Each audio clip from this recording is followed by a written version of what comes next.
Let us pray. Almighty God, who in wisdom and goodness have appointed the office of leaders and parliaments for the welfare of society and the just government of the people, we beseech you to behold with your abundant favor us, your servants, whom you've been pleased to call to the performance of important trusts in this republic. Let your blessings descend upon us here assembled, and grant that we treat and consider all matters that shall come under our deliberation in so just and faithful a manner as to promote your honor and glory, and to advance the peace, prosperity, and welfare of our country and of those whose interests were committed to our church. Amen.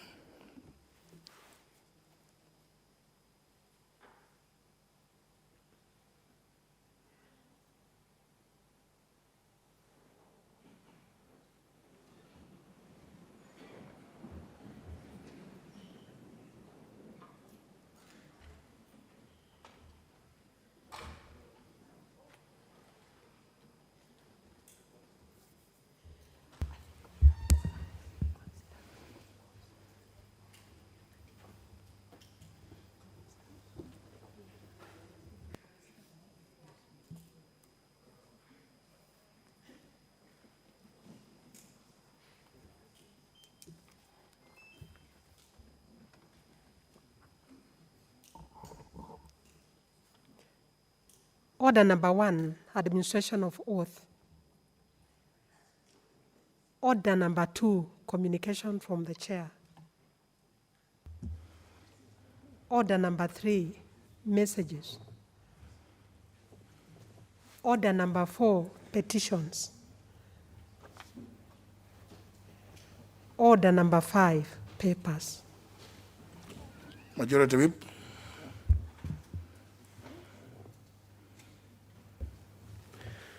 Thank you, Honorable Speaker. Honorable Speaker, I beg to lay the following papers on the table of the House today, Thursday, November 5th, 2020. 1, legal notice number 195, relating to the registration of persons, National Integrated Identity Management System, Rules 2020, and the explanatory memorandum from the Ministry of Interior and Coordination of National Government. 2, legal notice number 196, relating to the data protection, civil registration, regulation 2020, and the explanatory memorandum from the Ministry of Interior and Coordination of National Government. 3, consolidated annual report for the financial years 2017-2018, 2018-2019, and 2019-2020 from the Office of the Director of Public Prosecutions. 4, report of the Auditor General and financial statements of the East African Portland Cement, PLC, for the year ended 30th June 2020 and the certificate therein. 5, reports of the Auditor General and financial statements in respect of the following institutions for the year ended 30th June 2020 and the certificates therein. A, Ministry of Defense. B, State Department for Transport. C, State Department for Energy. D, National Land Commission. E, Ministry of Agriculture, Livestock, Fisheries and Irrigation, Drought Resilience and Sustainable Livelihood Program. F, Ministry of Water and Sanitation. G, Kenya National Commission on Human Rights. H, State Department for Immigration and Citizen Services. And I, Commission on Administrative Justice. Thank you, Honorable Speaker. Well, the first 2 legal notices are referred to the Committee on Delegated Legislation. The Vice Chair Person, Committee on National Cohesion and Equal Opportunity. This is the Honorable Mulyungi.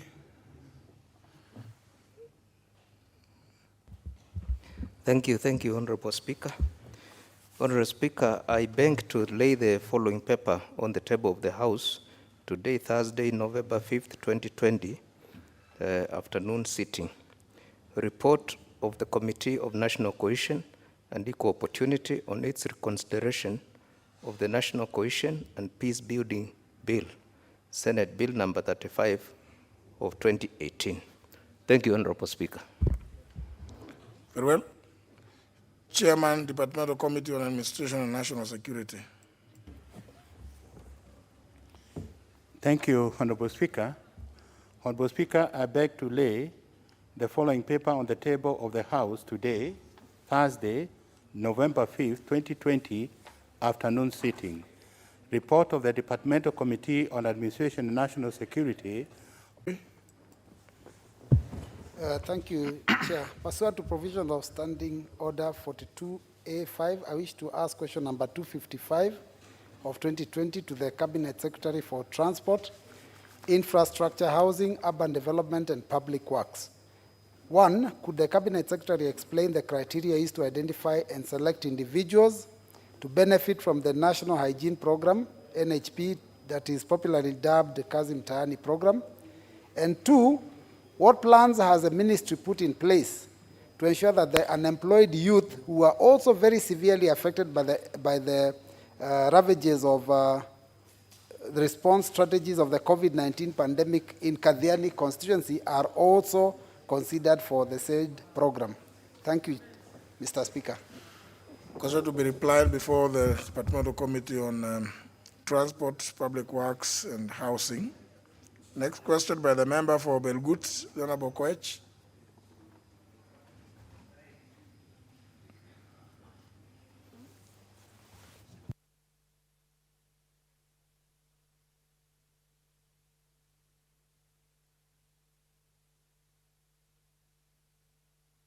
Okay, I've seen there's a request for the question to be deferred. Request is acceded to. Question is deferred. Next question by the member for Kiambu. The member for Kiambu. Member for Kiambu doesn't know what time Parliament starts.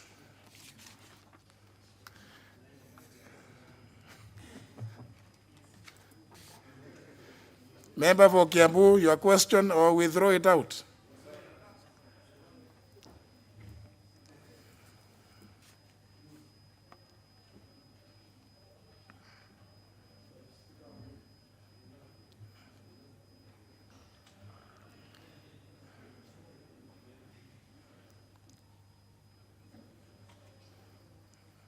Mr. Speaker, I would like to ask question number 317 of 2020. Could the Cabinet Secretary provide the ownership status of land reference number 6944/2 in Kenyatta Road, Kiambu County, and in particular, the section of land which was to be allocated to occupants of Olive Gated Estate in November 2018? What steps has the ministry taken to ensure that the said land is subdivided and marked with beacons by Messrs. Banda Homes Company as agreed during the purchase of land for development by the buyers? And 3, Mr. Speaker, when will the ministry issue the title deeds to the purchasers? Thank you, Mr. Speaker. Well, question to be replied to before the Departmental Committee on Lands and Committee on Lands, yes. Next question by the member for Ruiru. Please place your intervention button.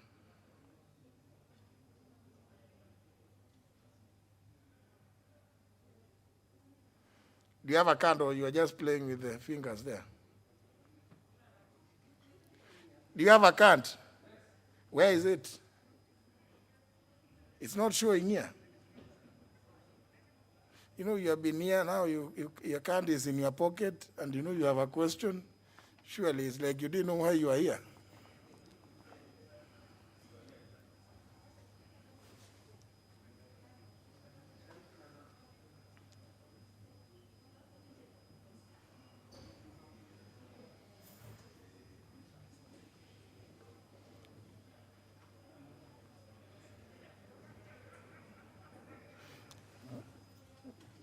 Honorable Kingara, you look like you don't have a card. Maybe you are using your ATM card. Now I said it's not showing.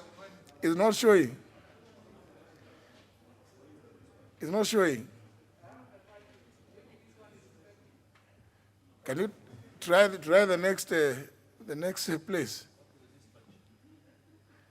Or walk to the dispatch, because it might be faster, I think.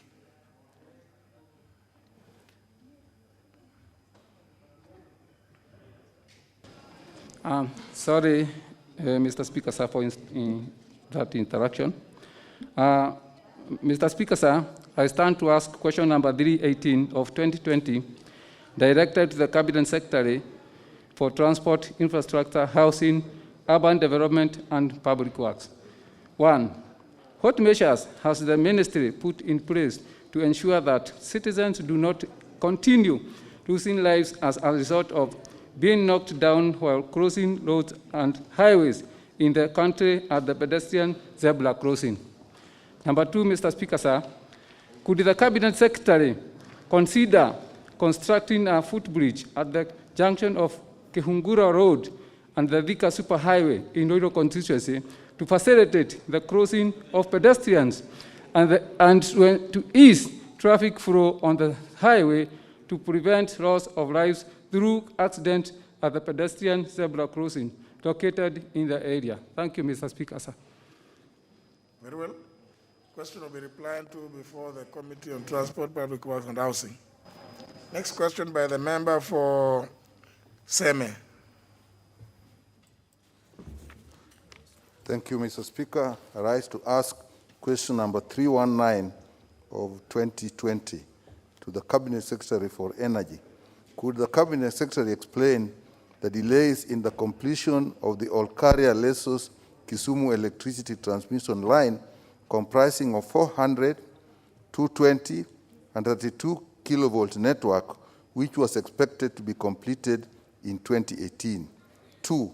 What steps is the Cabinet Secretary taking to ensure that the project, whose delay is responsible for frequent power outages in the larger part of Western Kenya, particularly in Kisumu, is completed without any further delays? 3.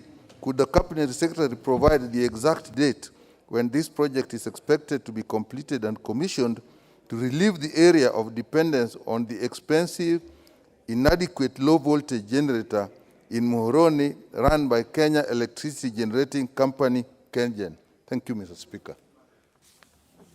Question will be responded to before the Departmental Committee on Energy. Last question by the member for Kwale. Honorable Suleha, I have indication that the member has requested for deferment of the question. Request is acceded to. Say anything in the other segment? Statement.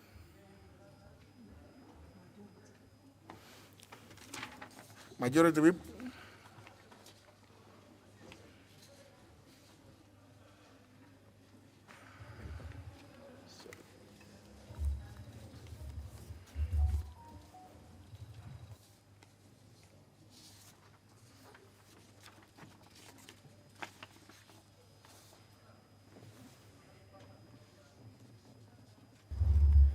Thank you, Honorable Speaker.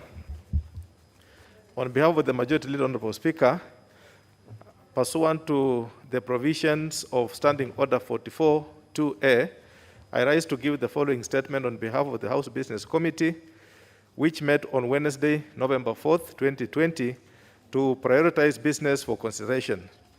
Honorable Speaker, on Tuesday, November 10th, 2020, the following businesses will be prioritized should it not be conducted today.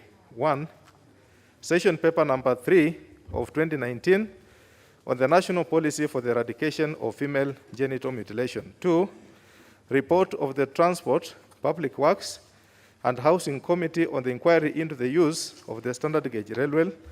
3, Report of the Committee on Implementation on the public petition on reconsideration of a resolution of the House. 4, Report of the Sports, Culture and Tourism Committee on the inquiry into the status of stadia in Kenya. And 5, Report of the Administration and National Security Committee on the inspection of police stations in Nairobi City and Kajiado counties. Honorable Speaker, as was notified to the House earlier in the week, we expect His Excellency the President to address a joint sitting of the two houses of Parliament during the afternoon sitting of Thursday, November 12, 2020. In this regard, the House Business Committee is proposing to suspend the morning sitting of the same day to allow for sanitization measures and other preparations necessary in the chamber before the address. A motion will therefore be moved on Tuesday next week in this regard. Honorable Speaker, in accordance with the provisions of Standing Order 42A 5 and 6, I wish to convey that the following Cabinet Secretaries are scheduled to appear before departmental committees as followed. 1. Cabinet Secretary for Environment and Forestry will appear before the Departmental Committee on Environment and Natural Resources on Monday, 9th November 2020, to respond to questions from the following members. 1. Honorable David Kigaria, MP. 2. Honorable Tim Wanyonyi, MP. 3. Honorable Zuleiha Juma, MP. 4. Honorable Joseph Mutai, MP. 5. Honorable Mark Nyamita, MP. 6. Honorable Abdi Koropu, MP. 7. Honorable Alfred Keter, MP. And 8. Honorable Joseph Tonui, MP. The Cabinet Secretary for Transport, Infrastructure, Housing and Urban Development will appear before the Departmental Committee on Transport, Public Works and Housing on Thursday, 12th November 2020, to respond to questions from the following members. 1. Honorable Sharif Athman Ali, Honorable Dr. James Murgor, Honorable James Romokai, MP, Honorable Beatrice Adagala, MP, Honorable Samuel Atandi, MP, Honorable William Chepkut, MP, Honorable Kipsengeret Koros, MP, Honorable Titus Hamala, MP, Honorable Beatrice Ngatha, MP, Honorable Danson Mwashako, MP, Honorable John Mushiri Nyaga, MP, Honorable Gladwell Cheriot, MP, Honorable William Kisang, MP, Honorable Patrick Kamau, MP, Honorable Sharif Athman Ali, MP, Honorable David Kangok, MP, Honorable Timothy Wanyonyi, MP, and Honorable Jones Mlolwa, MP. 3. Cabinet Secretary for Health will appear before the Departmental Committee on Health on Wednesday, 11th October 2020. I think this must be November, a typo error, to respond to questions from the following members. 1. Honorable Oku Kawunya, MP, Honorable Esther Pasaris, MP, Honorable Michael Mushira, MP, Honorable Robert Timbui, MP, Honorable Titus Hamala, MP, Honorable Kipsarenget Koros, MP, Honorable Mother Wangari, MP, Honorable Mother Wangari, MP. Thank you. Honorable Speaker, the House Business Committee will reconvene on Wednesday, November 11th, 2020, to schedule the business for the coming week. I now wish to lay this statement on the table of the House. Thank you, Honorable Speaker. Well, next.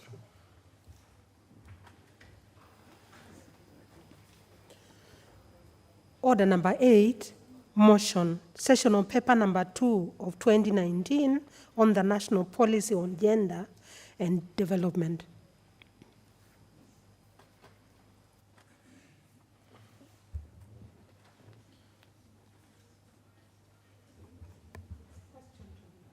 Mr. Speaker. Honourable members, debate on this motion on the adoption of the session paper was concluded on Tuesday this week. What was remaining was the question to be put, which I hereby do. That this House adopts the report of the Departmental Committee on Labour and Social Welfare on its consideration of the session paper number 2 of 2019 on the National Policy on Gender and Development, laid on the table of the House on Thursday, October 8th, 2020, and further approves session paper number 2 of 2019 on the National Policy on Gender and Development. Will as many as of that opinion say aye? Aye. As many of the contrary opinion say nay? The ayes have it. Next. Order number 9, special motion, approval of the nominee for appointment as Data Commissioner. The Chairman, Departmental Committee on Communication, Information and Innovation. Honorable Kisang.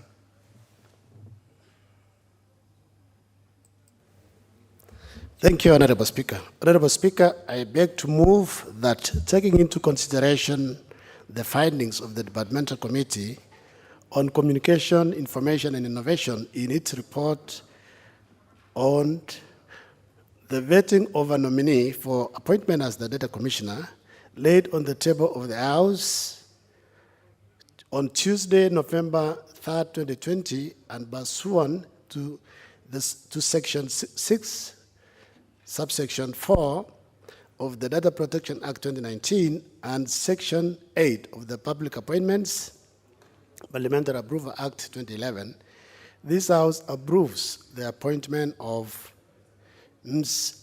Immaculate Kasaid as Data Commissioner. Honorable Speaker,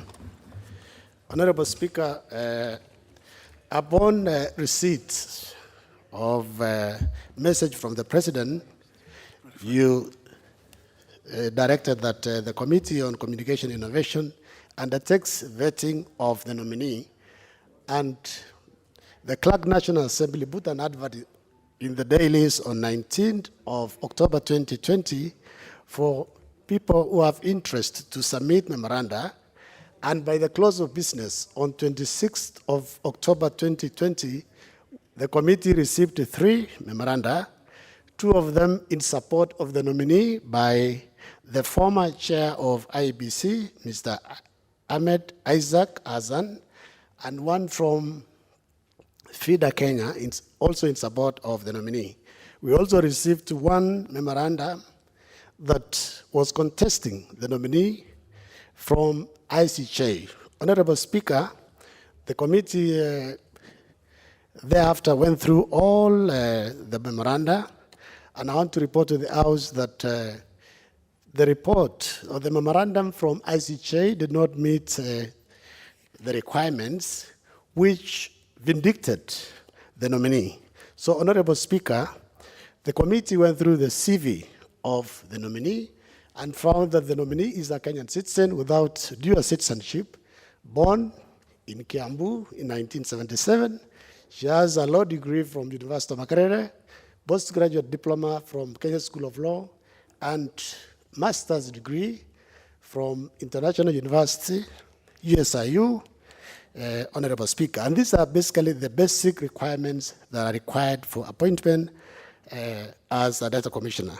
Honorable Speaker, the nominee has experience spanning over 17 years in various senior management positions, including those held at IEBC as a Director of Further Registration and Institute of Education in Democracy, in line with the requirements on knowledge and relevant experience of not more than 10 years as spelled in Section 7(1)(b) of the Data Protection Act of 2019.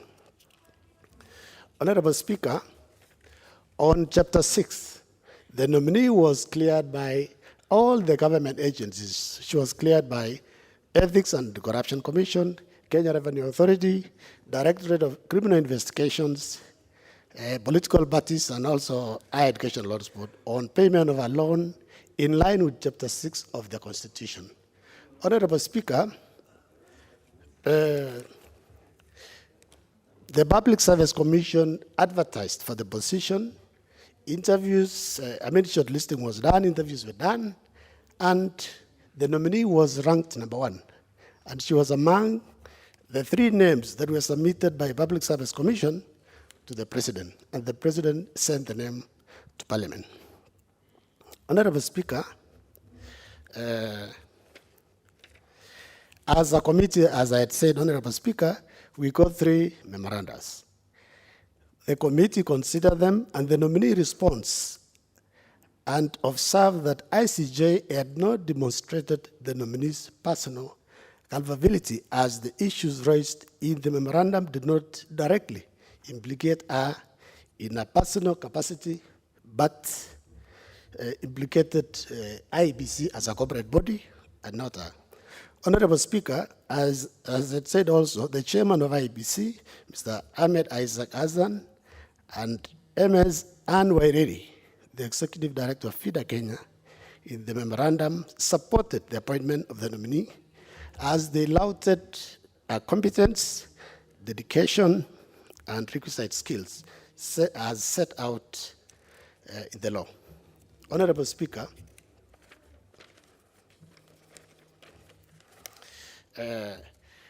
the nominee held various positions, and the committee saw it fit as by the law that she qualifies. Honorable Speaker, the committee sat, went through all these and made recommendations, and as a committee, I want to report that after having conducted the approval hearings of the nominee pursuant to Section 6.4 of the Data Protection Act 2019, Section 8.1 of the Public Appointments Parliamentary Approval Act number 33 of 2011, and the National Assembly Standing Orders 45.4 to determine the nominee's suitability for the appointment to the Office of Data Commissioner. Honorable Speaker, the Departmental Committee recommends that this House approves the nomination of Ms. Kasaid for appointment as Data Commissioner by His Excellency the President of the Republic of Kenya. Honorable Speaker, I beg to move and request my colleague, Honorable Anthony Lwach, to second. Honorable Lwach, member for Mathare.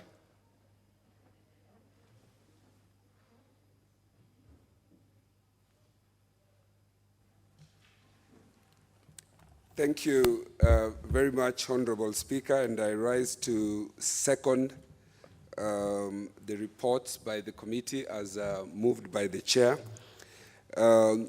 Honorable Speaker, the committee did look at a number of things, including the provisions of Chapter 6, engaging the suitability of this candidate.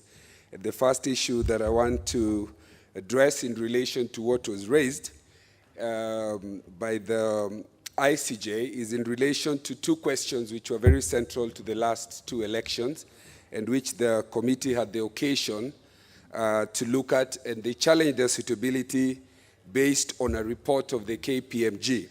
Honorable Speaker, this report in brief related to the handling of data and data materials in the elections preceding 2017 and the 2017 election. And the report found that IEBC had mishandled the data. However, Honorable Speaker, the questions that the committee had to grapple with, and these questions were put to the candidate, was whether or not in relation to Chapter 6, there was any direct matter that impugned the character and the suitability of this candidate or placed any culpability on this candidate in the matter of handling the data of IEBC at that particular time. The candidate was able to demonstrate that she could separate her personal capacity in terms of the ability to manage data in this country in a very politically tough environment such as ours, and especially in a situation in which the Constitution itself provides for the right to privacy, provides for the right to protection of data, and what is already the public domain, that the number one culprit in terms of being able to breach privacy and data is the state. And she was able to demonstrate that as a person, she is able to hold her head high in terms of integrity and in terms of being able to discharge her duty. Honorable Speaker, there was also a claim in relation to the conduct, not directly of the person, but of IEBC itself. And we were able to put questions to this candidate in relation to what specifically were her roles. And it was important that we do this, and we asked her to look the committee and the Kenyans in the eye and assure them that if she was able to get or secure the position of Data Commissioner, she would be able to discharge her duty without interference of the state, because the claim here then was that IEBC acted in concert with the state to circumvent the election and the handling of data. So, Honorable Speaker, in concluding and in supporting, the role of the Data Commissioner is going to be very important, especially now that we have come into the position where we can get the data and the Huduma number. The implementation of this is going to ensure that there is connectivity between all the registration of person, the registrar of death, the issues of the ID, and other documents, including KRA documents. This position is going to be very crucial. It's going to be one that requires a lot of support, both budgetary, and we were able to ask the candidate how she was going to be able to roll out and get expertise and harness resources, both human and otherwise. And she was able to convince us that in the last two positions as Director of Education and of IEBC and Director of Voter Education in 2013, she was able to put together the best minds that she could put in order to be able to get desired results. For these reasons, Honorable Speaker, we urge this House to support the report and to endorse this nominee. I thank you, Honorable Speaker.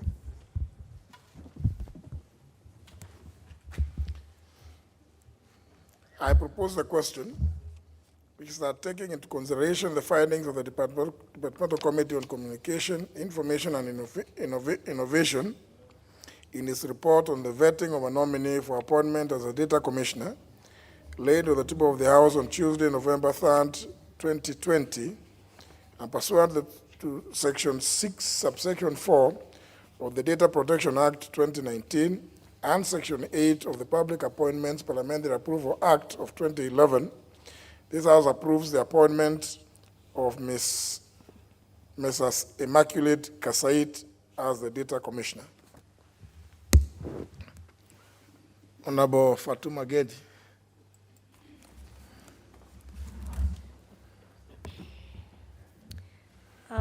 Thank you, Mr. Speaker. From the onset, I want to support and congratulate the committee for the job well done, Mr. Speaker. As you know, this is the first commissioner we are having as a data commissioner. And I'm very honored and happy, Mr. Speaker, to have a woman to be the first data commissioner, Mr. Speaker. Looking at the report, it's evident that one Immaculate Kasait has experience, integrity, and she has what it takes to take this job to hire a greater site, Mr. Speaker. Having served as a Director of Education in IEBC, Mr. Speaker, we saw the kind of voter education that happened across the country, in our counties, in our constituencies, Mr. Speaker. And the way the chairman said, the allegations was not about her in particular, Mr. Speaker, or the complaints that was brought before the committee was not about her. As you know, IEBC is a big institution, Mr. Speaker, but her track records, I believe, is what has given her the opportunity, Mr. Speaker. So on behalf of the Kenyan women and the parliamentarians in this House, Mr. Speaker, we are very happy. And I want to thank His Excellency the President for giving us a woman who will serve this country with dedication, with passion, and honesty, Mr. Speaker. I thank you, Mr. Speaker, for the opportunity. And I support this motion. Member for Rangwe.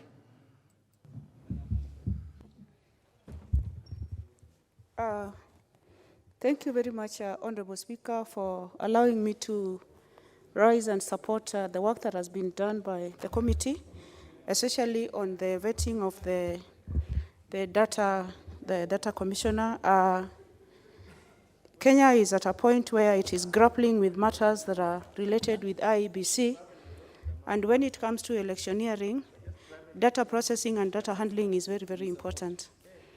And when we want to get a genuine and a true dialogue, is that we must get a very authentic way and an authentic person to head the unit of handling our data as a nation. And I want to thank the committee for the vetting process and for the person that they have settled on. But more so, I want to thank His Excellency the President for mainstreaming the issue of gender on his appointment. For this particular purpose, I want to congratulate Madam who has been given this work and who has been brought for the purpose of our indulgence in it as this House. I want to honestly pray that when she goes to do her work, she does it without any fear of contradiction. She gives it her best that she can give. Positions that have always been held by women have been done with a lot of integrity and passion. And women give it their best shot when they are given an opportunity. And I'm giving a clarion call to women that now opportunities are coming out for women, and there is an eye on women, and women must come out and show leadership. Women must come out and show direction. Women must come out and do a good job. So I support the work of the committee, and I hope that it goes well with her and she does a good job. Thank you, Honorable Speaker.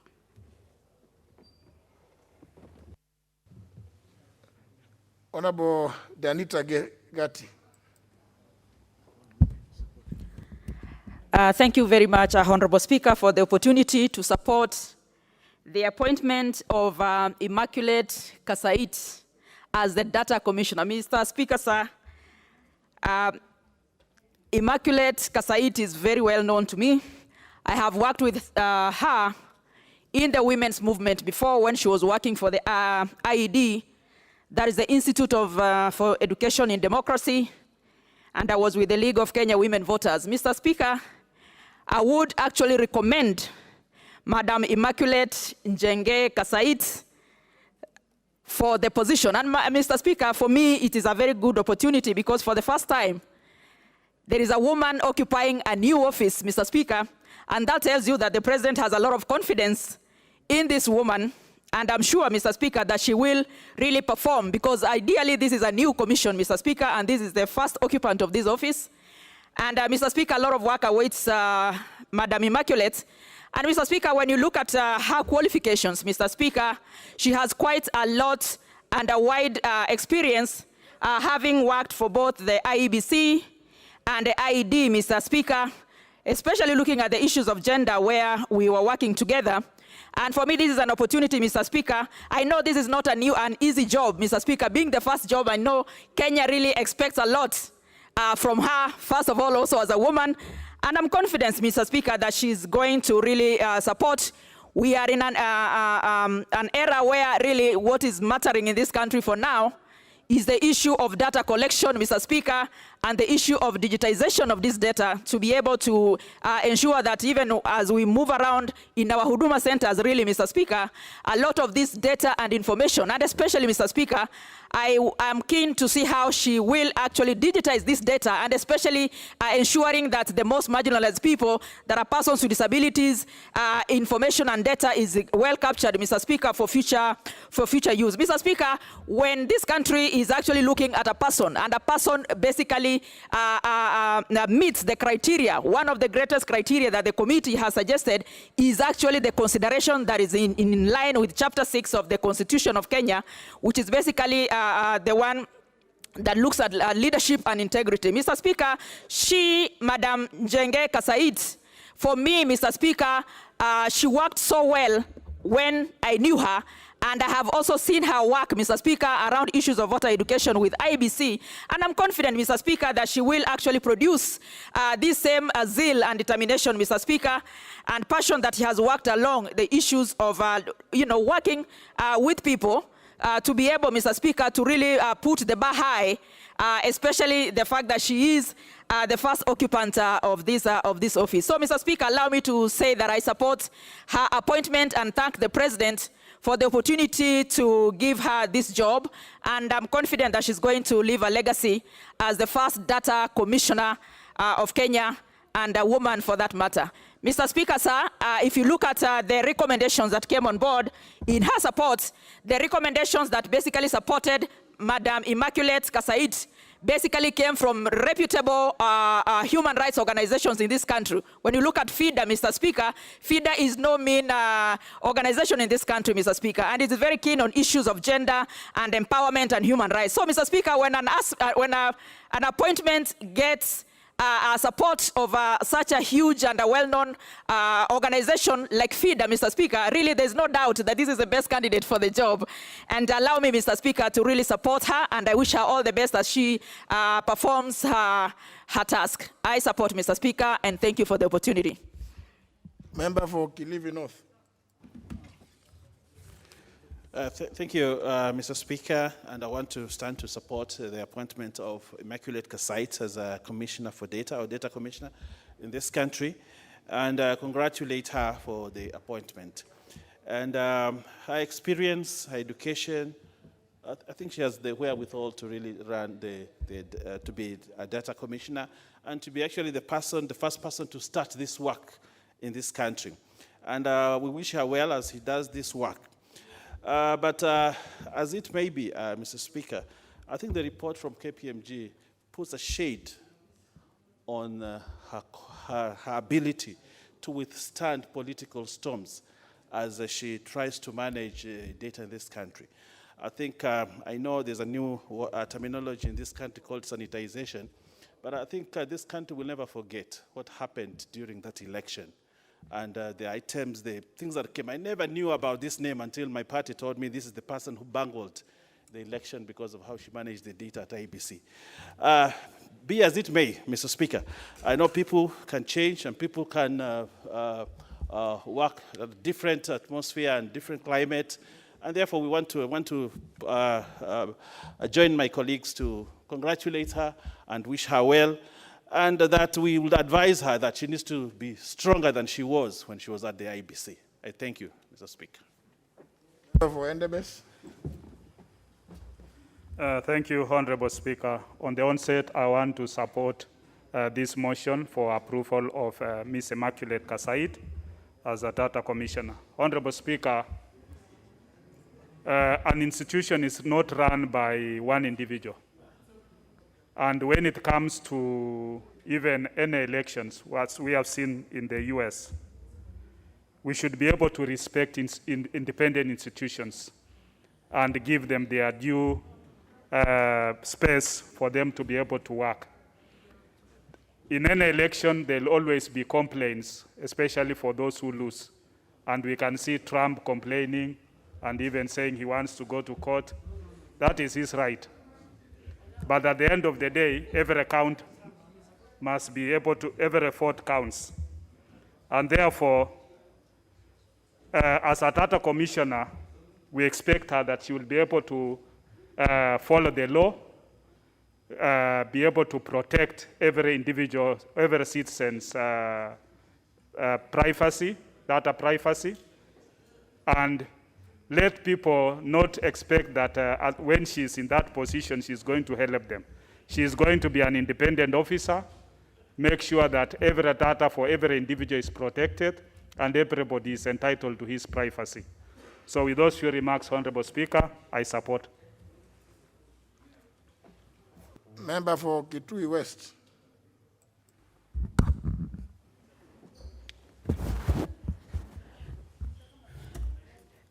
Thank you, Mr. Speaker. Let me take this opportunity to actually say that I support the nomination of Immaculate Kasait. Let me take even this opportunity to congratulate her that out of the many who were proposed, that she has actually been nominated by the President. And let me say that this one is a new office, so she has all the opportunity to actually manage the office the way she wants to do it, and in the best practice and to the best of Kenyans. And since she has all the qualifications, having worked at IBC as educationist, and also in the communication department, I think she is well placed to even put this commission in the best way possible with all our qualifications. I think she will now, I would wish that she runs the office with all honesty, with all the trustworthiness, as she guards the privacy of the data for all the Kenyans. And I would also wish that wish her all the best, because she's also going to be looked at as a woman, and that she should leave a legacy, especially for the women leaders, that she'll be actually a role model for all of us, for the other women, that they follow her, and also with our qualifications, with our office being managed in the right way possible, that more women would even be put in offices of leadership. So with that, I support our nomination as the Data Commissioner. Thank you.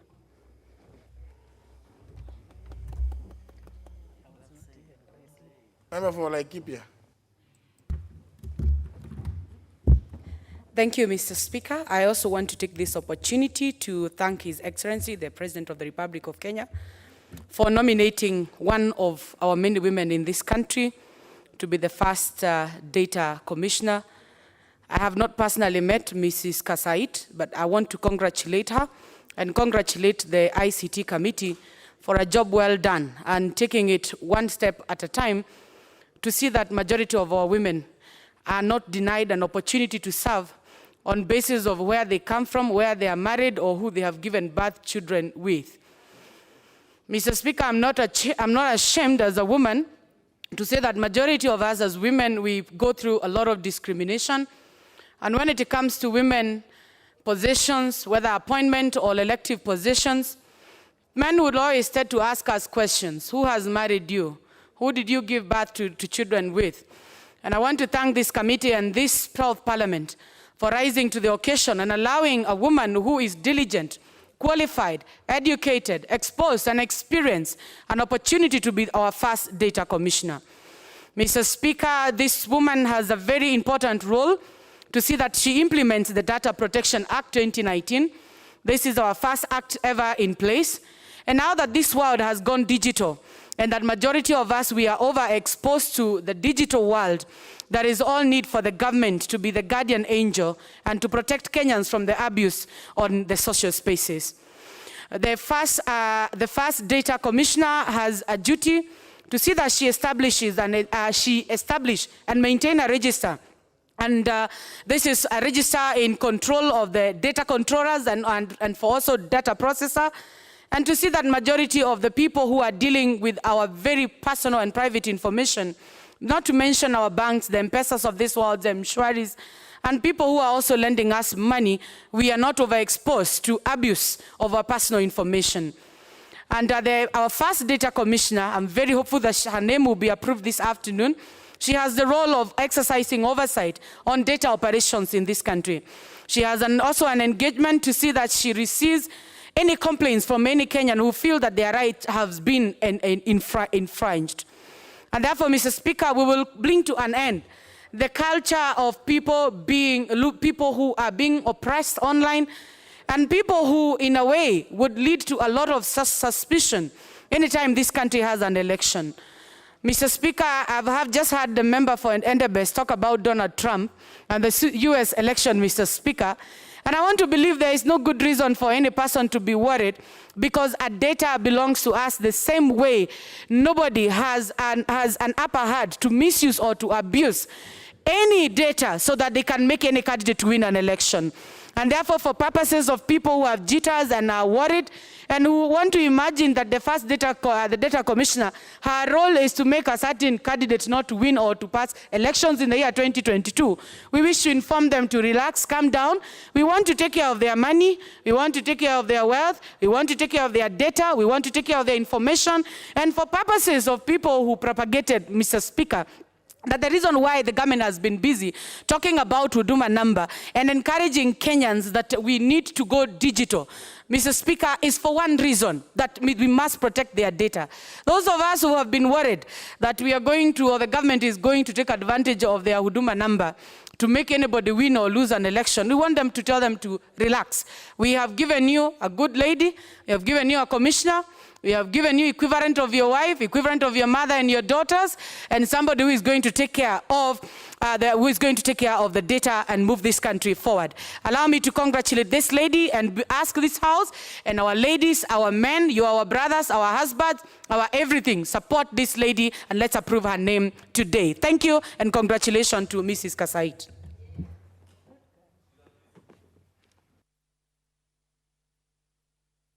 Member for Migori. Thank you, Mr. Speaker, for this noble opportunity to add my voice to the members who have gone ahead of me. Mr. Speaker, I've just heard one of the members shouting that she's a miss. I think you can approach her. It is okay, as the women support. But whether she's a miss or Mrs., what is making us happy as women is that we have found one of our own to establish the first database of this country. Mr. Speaker, as we are all aware, most of Kenyans are actually struggling right from birth. I think in the morning in this House, we were discussing the concept of having devolved data collection census, especially for giving our children birth certificates. And I think this commission is a very important one, and it is also very important that a woman has gotten the first opportunity to lead this commission, and it is our hope that we are supporting in the strength that she is going to do a thorough job and to make sure that we collect all our data right from birth to adulthood, and wherever Kenyans are, the government of Kenya should be able to place them. I think the question of data protection and collection is a fundamental one, because even when it comes to distributing resources in this country, it is sad that even up to this age, we are still talking about marginalized sections of this country. Why? Because in most cases, the government of Kenya doesn't have clear data of who is where.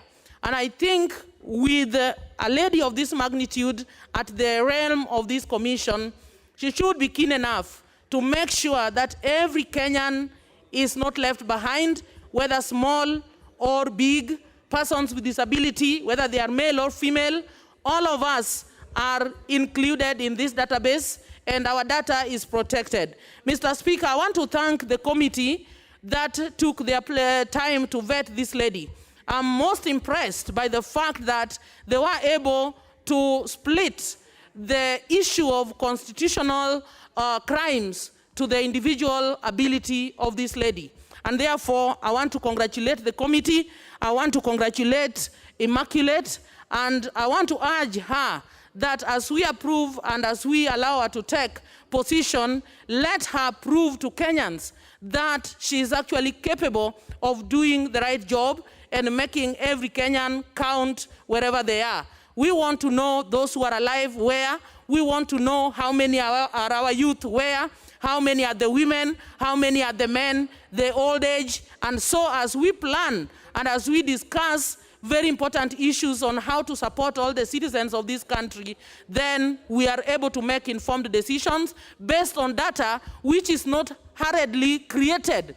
Data which has been there, and data which can be proven, and data which can be accessed at any time of the day. Mr. Speaker, it is my prayer that this House is going to approve this name, and then when Our Lady takes her position, all Kenyans will count by the end of the day, and none of us will ever go missing from this database. With that, Mr. Speaker, I support. Member for Larry. Thank you, Mr. Speaker. I'm a member of this ICT committee, and I'm proud to say that we have a marvelous woman, a marvelous lady. She navigated through the questions in a manner that everybody could be convinced that she was the best placed. I purely support the lady. A member for Homa Bay Township, are you in an intervention? Yeah. Mr. Speaker, I could raise it after it's done. Mr. Speaker, noting from the time the debate started, everybody is supporting. And that is why I was asking, Mr. Speaker, that considering the weight of the order paper we see before the House today, would we be right to move that we want the to mover feel be loyal. called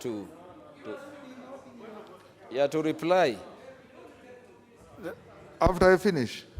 Well, this is right to raise the point of order. Yes. Let the member for Larry opposing. finish his contribution.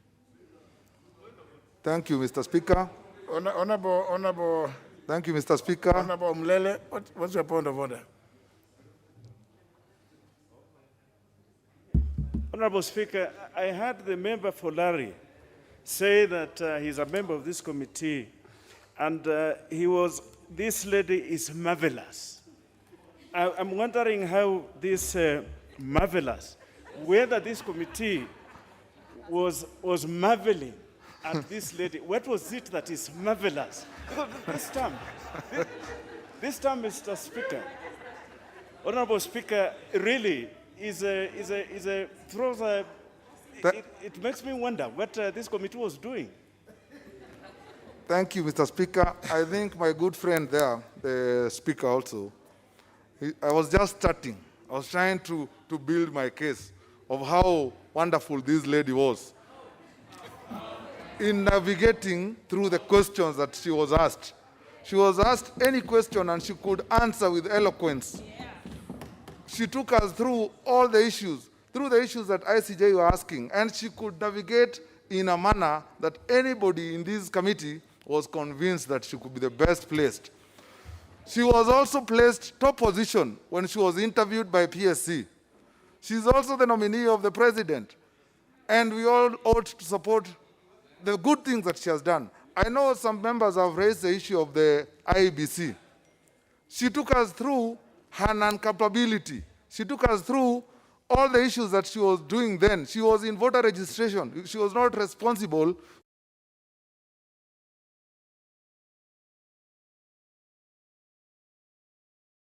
Lady called Kasait, and she's the best place to take this job.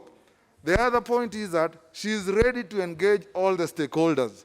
She's talking about engaging stakeholders who are usually who are tasked with data, the banks, MNOs, that is the mobile networks operators. She's able to contact all the stakeholders so that people who could misuse our data are culpable. And she's ready also to bring in what we call self-regulation in terms of data management, rather than punishment to the courts every day when data is mishandled. So when she took us through her vision, she's able to nurture the culture of us trusting in our data. Because Kenya, we have this habit. When a person is chosen, we think she's chosen for another party or for another group. She demonstrated that she will be able to nurture a culture of protecting our data from misuse. We have insurance companies which are linked even to world other insurance companies.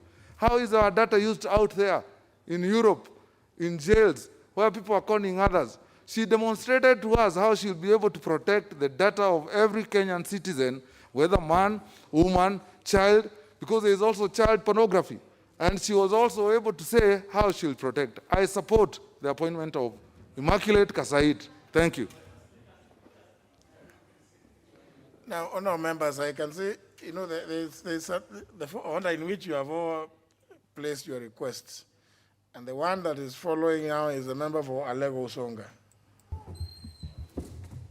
Thank you, Honourable Speaker, for giving me this opportunity. And I want to say, Honourable Speaker, that when I heard the President announcing Ms. Kasait as the new data commissioner, I was a bit perturbed, Honourable Speaker, and I said I would oppose the nomination. But having listened to the report by the committee and the subsequent submission by the Honourable Luoch, member for Madare, I have now changed my mind and I'm now supporting her. But, Honourable Speaker, I was opposing because of her activities in the discredited IBC. And I don't want to go into that because now I'm supporting. But Chair, Honourable Speaker, I wanted to say that now that I'm supporting her, I want to give a piece of advice.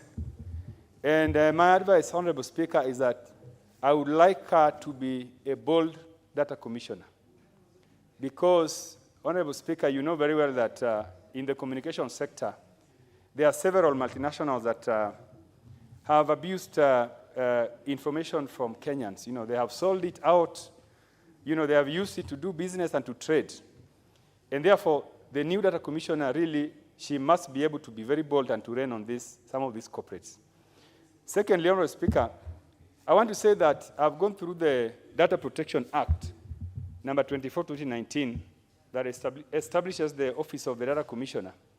And I've not seen anywhere, Honorable Speaker, where this office is supposed to serve only women. And I'm saying this, Honorable Speaker, because before my female colleagues have been making their submissions, it has appeared to me that this is a position that is going to serve only one gender. And, Honorable Speaker, I feel like my female colleagues, they try to make some of these appointments look like it is meant to serve women. And this office is supposed to serve everybody in this country. So in future, I want to urge my female colleagues, don't take these women, these female appointees to be, people meant to serve you, I heard my sister there saying, as women, we are very lucky. You are lucky for what? This office is for everybody. This is somebody supposed to serve all Kenyans. Yeah, so as much as I support, let it be known that the continual, referencing of these positions. And in future, by the way, if you continue this way, then we are going to ask all male members to oppose all women appointments. Because you are behaving like, these female positions are meant for you. Honorable Speaker, I submit and I support. Thank you. Now I'll follow with that so that you can see, you will see for yourselves how people have placed their request. Member for Funyula. Thank you, Honorable Speaker, for giving me this opportunity to contribute to this motion. As my colleague, Honorable Tandi, has said, I had reservations about her appointment, and my reservation arose from two issues that are very clear. Honorable Speaker, I come from a fishing community, and in a fishing community, once you land and you find one of the fish rotten, most of the buyers will not touch your consignment because one of them is rotten.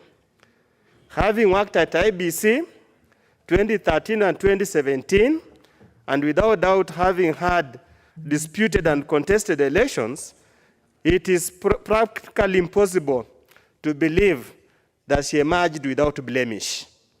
But we also say in our community, you can remove the rotten fish, clean the rest, dry them up, and pick one that's not badly rotten, and go sell it, it will be bought.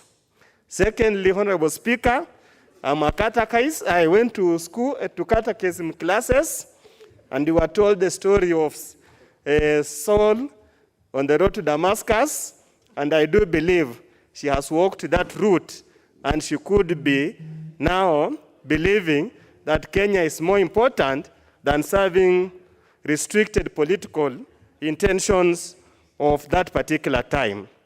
Honorable Speaker, thirdly, as I support, is an issue, again, about the women affair. Looking at the results, the interview results, she beat two other men. So this clamor by women to be doled out free balls without putting up a fight is something that should be gotten out of the mind of women. They are capable of competing like anybody else. We are against anybody else. And I think it is important that our women all over wherever they are, it is time to stand up and be counted to avoid being treated like flower girls, so that we only dole to you jobs that requires a special treatment. Honorable Speaker, the position of data protection commissioner is critical. In this country, whichever way you look at it, elections will always be contested. Whichever way you look at it, telecoms misuse people's data. Many times, you receive calls SMS, you wonder where they have come from. Honorable Speaker, I can amuse you. During the last election, my opponent even sent me a message requesting me to vote for him in the ODM party primaries, where I had gotten that information, my telephone number. It emerged, picked from M-Pesa data as Safaricom. It is important that the Data Protection Commissioner should actually work and ensure this kind of nonsense has to stop once and for all. Secondly, Honorable Speaker, we are talking now Huduma number. Huduma number is such a critical set of data that if we don't find a way of protecting that data, it's going to become a scam, it's going to become a sham. Many of us, as we are here, we receive so many calls from committee prison asking, please open the door, we are outside here, we want to come and kill you. We do believe that give us either money or we are coming for you now. We do believe the new act plus her office now that she has no choice, she's on the way to Damascus, she has to demonstrate that the past blemish was not her making, it was an act of guilt by association so that she cleans herself. She redeems herself for bigger things in life. For those few remarks, Honorable Speaker, I support.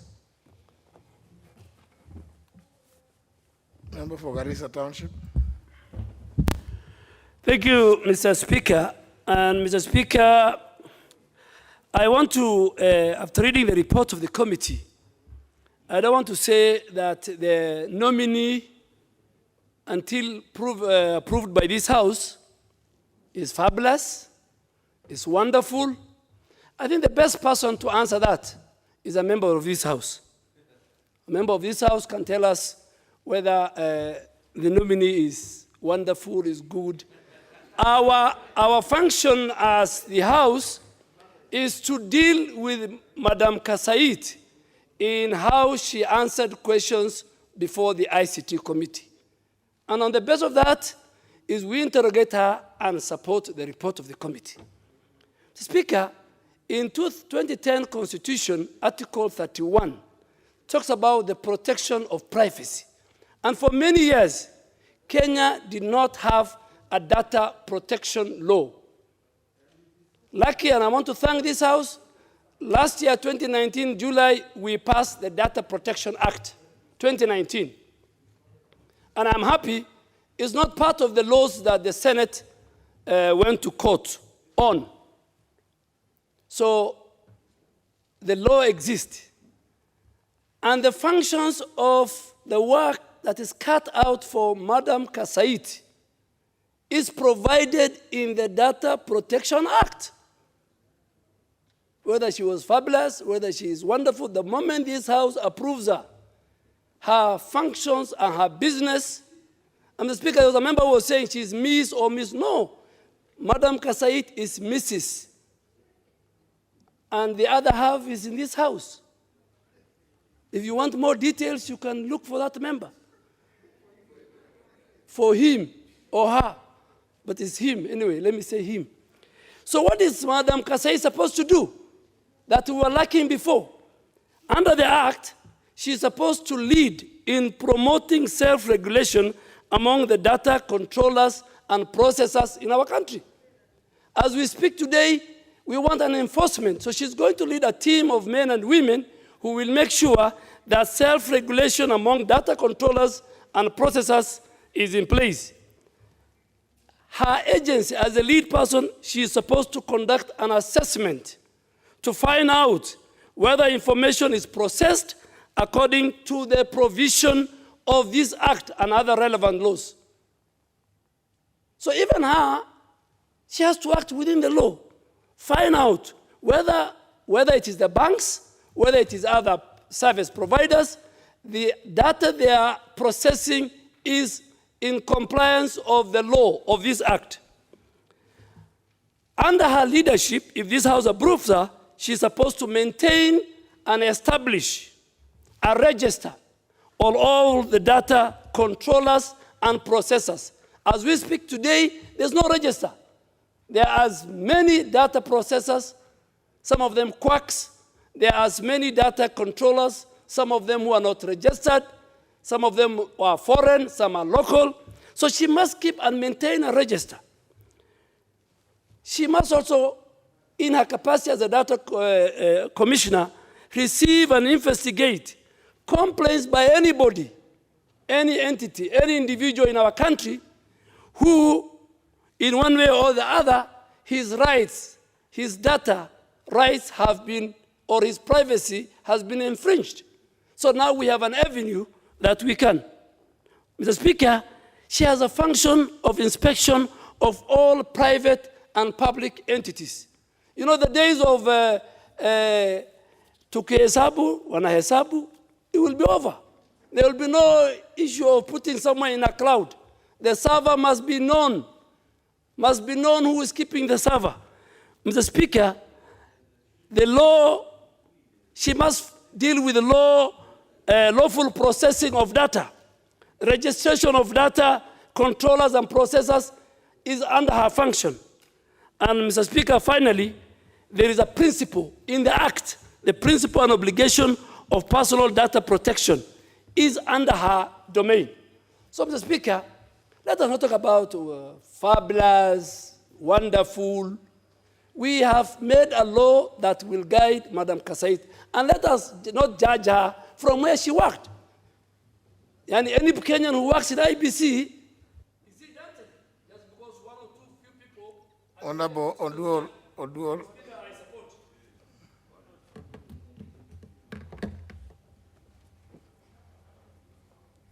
Thank you, Honorable Speaker, for opportunity to contribute to this report.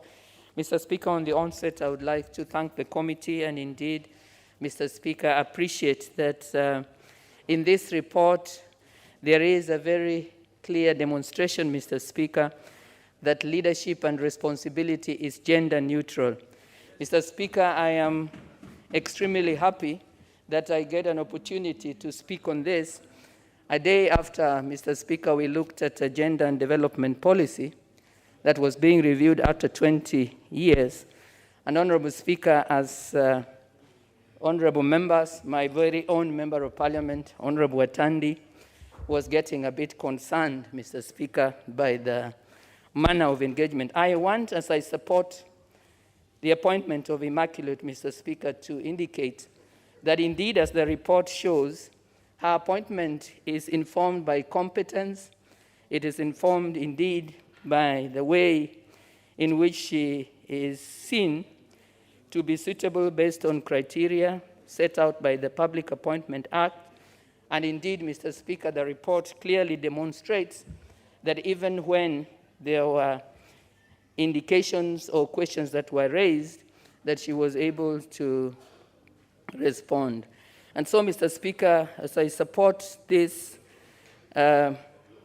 nominee, I do it with a lot of pride and gratitude that a lot of the issues that have eluded Kenya for years, the whole idea of why we need a gender policy, and the distinction that the gender policy draws so that, Honorable Speaker, we do not, when we are dealing with a nominee, seek to find out whether she is Miss or Mrs. What we need to do, Honorable Speaker, is always to be aware that there might be times when her own qualifications or her ability might not be taken into account on account or because of her gender. And so, Honorable Speaker, I am supporting and indeed saying that the committee has done a great job because we can see that looking at this appointment, we are focusing on the institution and we are ensuring that we present the institution with the individual whose abilities will indeed serve the purpose that we are looking for. Honorable Speaker, I would want to use this opportunity also to help us to remember, Honorable Speaker, that whenever we do have opportunity to deal with Kenyans as citizens, we remember that some will be female and some will be male, Honorable Speaker, and that we avoid the tendency to burden those who are female with guilt and shame, Honorable Speaker, and sometimes to make them look ridiculous, Honorable Speaker, because I must, Honorable Speaker, say that it is a bit unfortunate that we would, looking at somebody of this qualification in an assignment that is this honorable, that we would, Honorable Speaker, look to try and deal with issues that would then reduce the seriousness, not just of the candidate, but of the process. And so, Honorable Speaker, I want, as I congratulate the committee, to register that indeed we are looking forward to a situation where, as a data commissioner, we will look to addressing issues of online abuse, a lot of fraud, trafficking, and a lot of personal data, including, Honorable Speaker, instances where sometimes as members of this Honorable House, you get messages from people whose identity you really do not have an idea of. And so, Honorable Speaker, I want to say with this that I support the report and indeed congratulate Immaculate for enabling us, Honorable Speaker, to look at the competence, to look at fluency, and not to just focus on the position of a woman. Thank you, Honorable Speaker.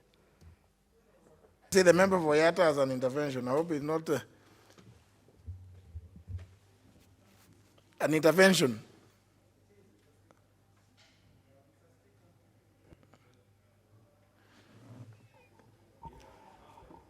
Thank you, Mr. Speaker.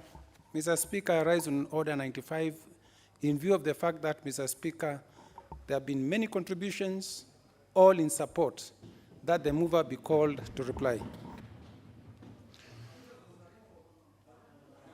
Well, honour members, you know, now this is the second time the Honourable Kaluma raised the same issue. I think I never put it to you. I put the question, which is that the mover be called upon to reply. Will as many as for that opinion say aye? Aye. Those of counter opinion say nay? Nay. The ayes have it. Mover. Mover, Honorable Kisang. Honorable Speaker, I have 5 minutes, and I have a neighbor of mine here. I don't know if I don't give him 1 minute. And it's not allowed. Yeah, you are replying.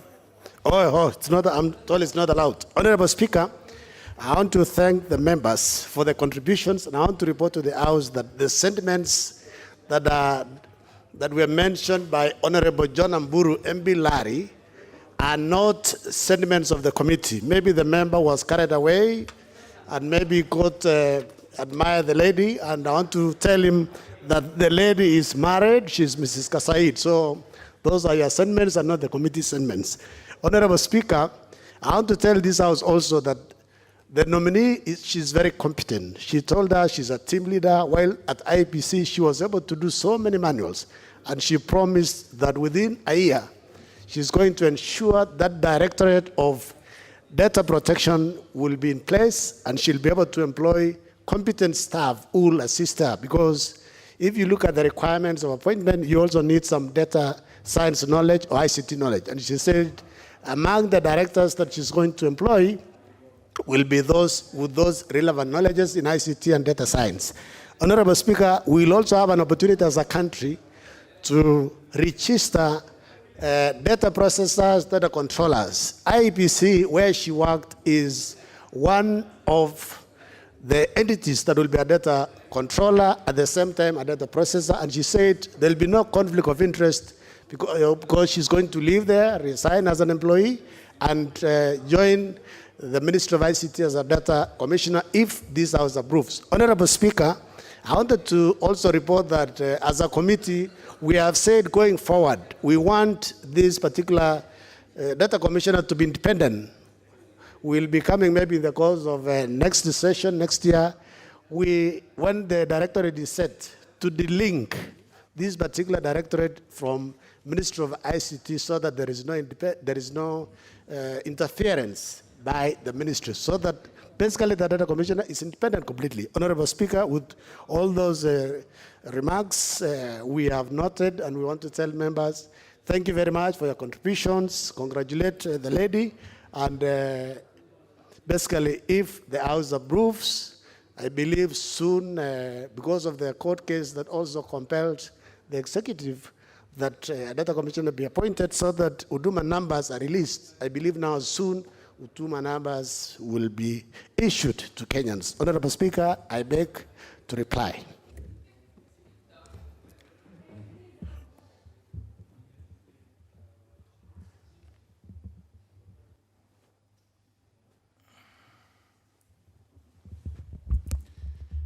Honourable members, I put the question, which is that taking into consideration the findings of the Departmental Committee on Communication, Information and Innovation in its report on the vetting of a nominee for appointment as a data commissioner, laid on the table of the House on Tuesday, November 3, 2020, and pursuant to Section 6, subsection 4 of the Data Protection Act 2019 and Section 8 of the Public Appointments Parliamentary Approval Act 2011, this House approves the appointment of Ms.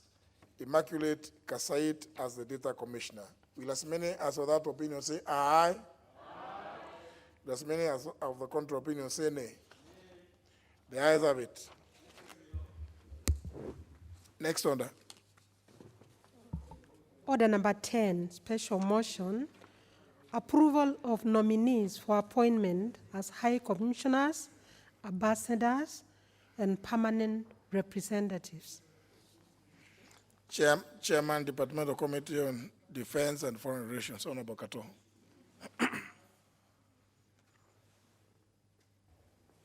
Thank you, Mr. Speaker.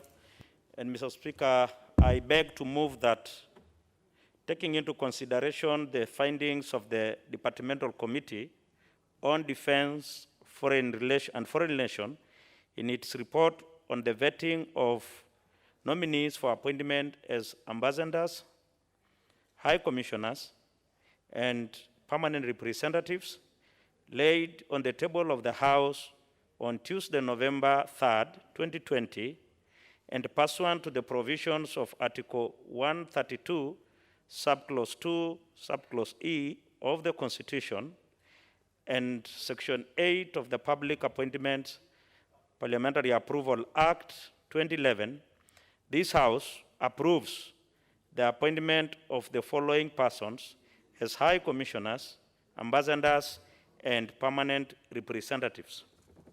1, Ambassador John Tippis, Station High Commissioner to Canberra, Australia.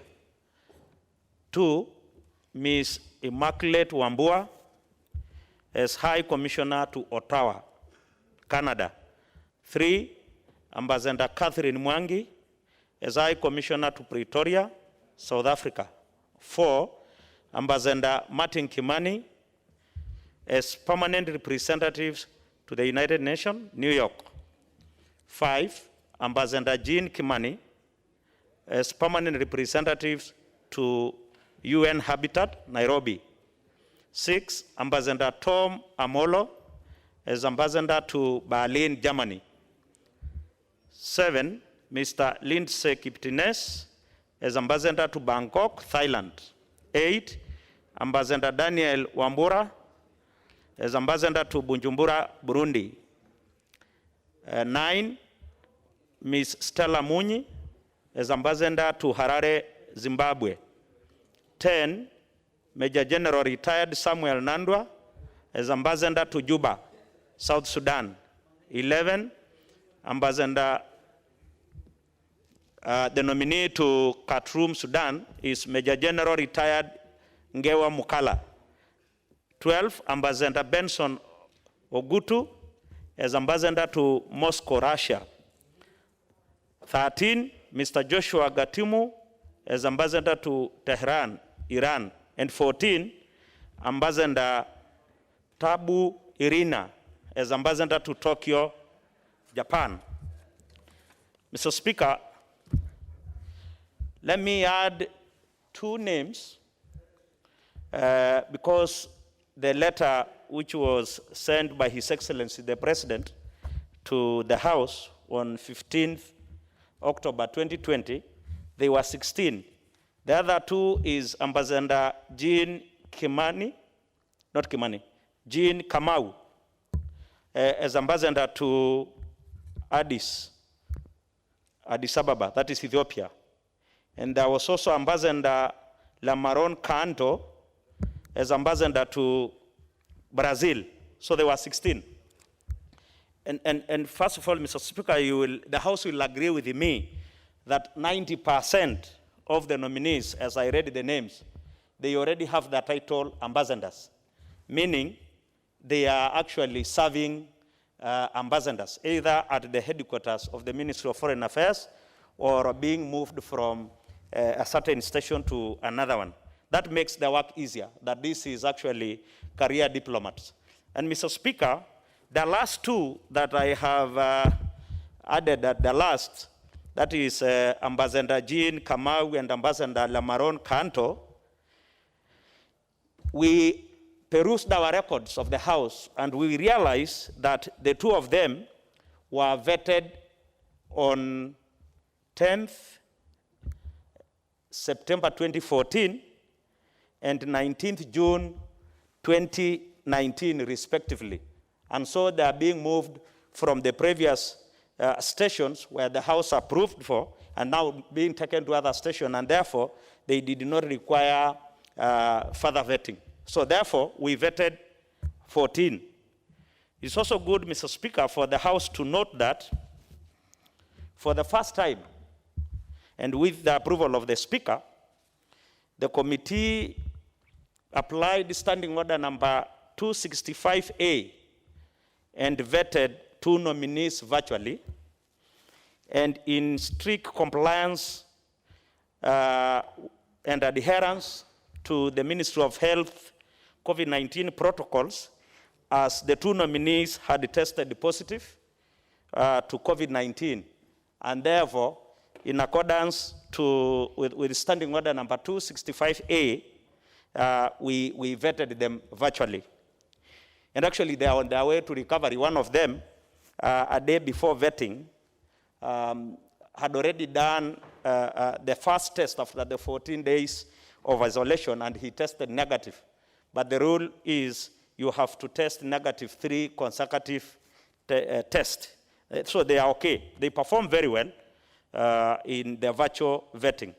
Mr. Speaker, when we received these names as a requirement of the law, Parliament wrote to, that is specifically National Assembly, wrote to the institution authorized by law to undertake some investigation on these nominees on matters touching on integrity, tax compliance, loans repayment, and political party affiliations. And these institutions are the Directorate of Criminal Investigation, the Ethics and Anti-Corruption Commission, Higher Education Law Board, Kenya Revenue Authority, and political parties. And all of them approved or cleared these nominees. Again, as a requirement of the law, National Assembly also placed on the in the media for public participation, and the 7 days notice was given pursuant to Article 118 of the Constitution, and also Section 6, Subclause 4 of the Public Appointment and Parliamentary Approval Act of 2011, and also in our own standing orders, specifically Standing Order number 45, Subclause 3, and the public did not write anything, either for or against these nominees, save for one letter, which was just a testimonial letter, written in support of one nominee, and therefore it wasn't really a memorandum. It did not meet the threshold as required. Mr. Speaker, I saw the media carrying out issues to do with age of these nominees. Actually, the age is between 49 to 62 of all these nominees, but there is no age required for one to be appointed as an ambassador or a high commissioner, because even if you retire, the appointing authority can actually appoint you on a contract basis to serve as a high commissioner or an ambassador. These nominees, Mr. Speaker, they are well experienced. In fact, these nominees, they all have over 20 years experience in public service. And as I said, Mr. Speaker, that these are already serving public or civil servants. Out of the 14 that we vetted, 11 of them are career diplomats already serving in the Ministry of Foreign Affairs. And they have served, all of them. Each of them have served for over 20 years as a career diplomat, 11 out of the 14. The other 3, Mr. Speaker, are retired, very senior officers of the discipline forces, Mr. Speaker. So they are also civil servants, Mr. Speaker. And one thing we noted as a committee is that it is very good, actually, it is very motivating to see that the staff at the Ministry of Foreign Affairs are being given this chance to serve their country as ambassadors and the high commissioners. It actually instills professionalism. It also improves career progression, and they are very happy, Mr. Speaker. Mr. Speaker, because I can see my time is really, I don't know why it's running so fast. I also want to say, though there isn't a specific requirement in academic qualification, like holding a degree to serve in this position, it's also good to know that they are all graduates. And these are a very experienced Kenyans, all of them. And in terms of gender, it was okay. 5 are female out of 14. And therefore, Mr. Speaker, I would really wish to request the House that they agree with the committee and approve all these nominees for the positions proposed by His Excellency the President to serve. With those few remarks, I beg to move and request Honorable Charles Kilonzo to second. Thank you, Mr. Speaker.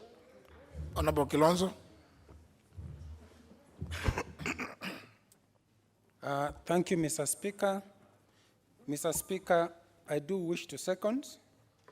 And as I second, Mr. Speaker, as my chairman said, the committee was very keen. In particular, one particular seat, Mr. Speaker. You all recall that recently Kenya was elected to the position of non-permanent, got a position of non-permanent in the United Nations Security Council, Mr. Speaker. So we were very keen. We wanted to know who has been appointed to that position, Mr. Speaker. And Mr. Speaker, for the benefit of members present, the appointing authority, Mr. Speaker, rose to the occasion and appointed, nominated one, Ambassador Martin Kimani, to the UN, New York. Ambassador Kimani, Mr. Speaker, is a holder of Bachelor of Arts in Philosophy from the University of New Hampshire in the US, and also a Master's of Arts in War Studies from King's College, London. In addition, Mr. Speaker, he has pursued a PhD in War Studies from King's College, University of London. He has served as a permanent representative with the rank of Ambassador, Extraordinary. He has also served as in the permanent mission to the UN office in Nairobi. He has also served with the UN, that is UNEP, and human settlement, within the Human Settlement Program, Mr. Speaker. Currently, he serves as a Secretary, Strategic Initiatives in the Executive Office of the President. But Mr. Speaker, looking at all his CV, Mr. Speaker, it's very clear we got the right person for that job, Mr. Speaker. Mr. Speaker, also for the interest of the committee, we had one lady by the name Ambassador Tabu Irina, who is a nominee to Tokyo.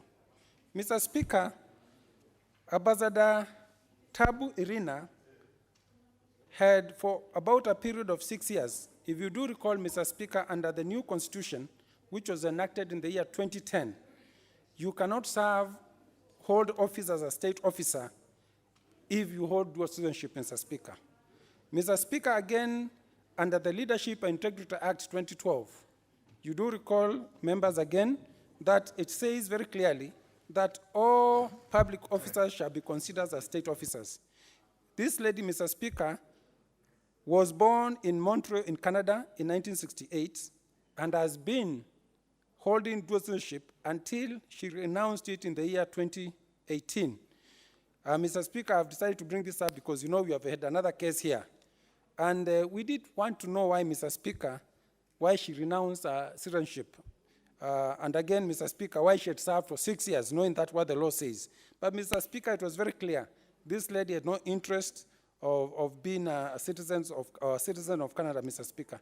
Mr. Speaker, to conclude, out of the 14 who appeared before us, the 14 nominees, 3 were not career diplomats.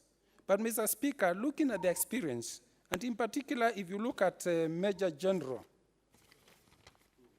there are 2 Major Generals, Mr. Speaker. And if you look at one Major General, Mr. Speaker, he rose to the rank, and this is Major General Ngewa Mukala. He rose to the rank to become Commander Kenya Navy, and he has a Master's of Science in Defense Studies in India. And Mr. Speaker, these are people who bring a lot of wealth in experience in the diplomatic service. But Mr. Speaker, we noted there was a lot of interest in the media as we are doing vetting on the issue of vetting, Mr. Speaker. Mr. Speaker, in the diplomatic world, if you are to appoint a very young ambassador and post him to a country like any other country, Mr. Speaker, they look at it very negatively, Mr. Speaker. So I would urge people to understand that also age is gold. When you post somebody of this rank, this seniority in age, Mr. Speaker, you are taken very seriously, Mr. Speaker. So, Mr. Speaker, for those who are saying that this old generation should not be considered, Mr. Speaker, it is wrong. If you look at the number of ambassadors who are sent here, a big number of them, Mr. Speaker, are senior citizens of their country, Mr. Speaker. Mr. Speaker, with those few remarks, I support.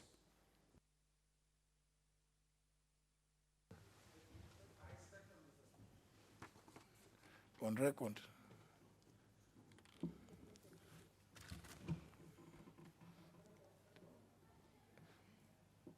Did you,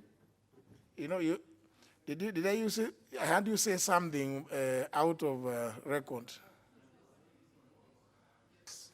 Mr. Speaker, with those few remarks, I wish to second.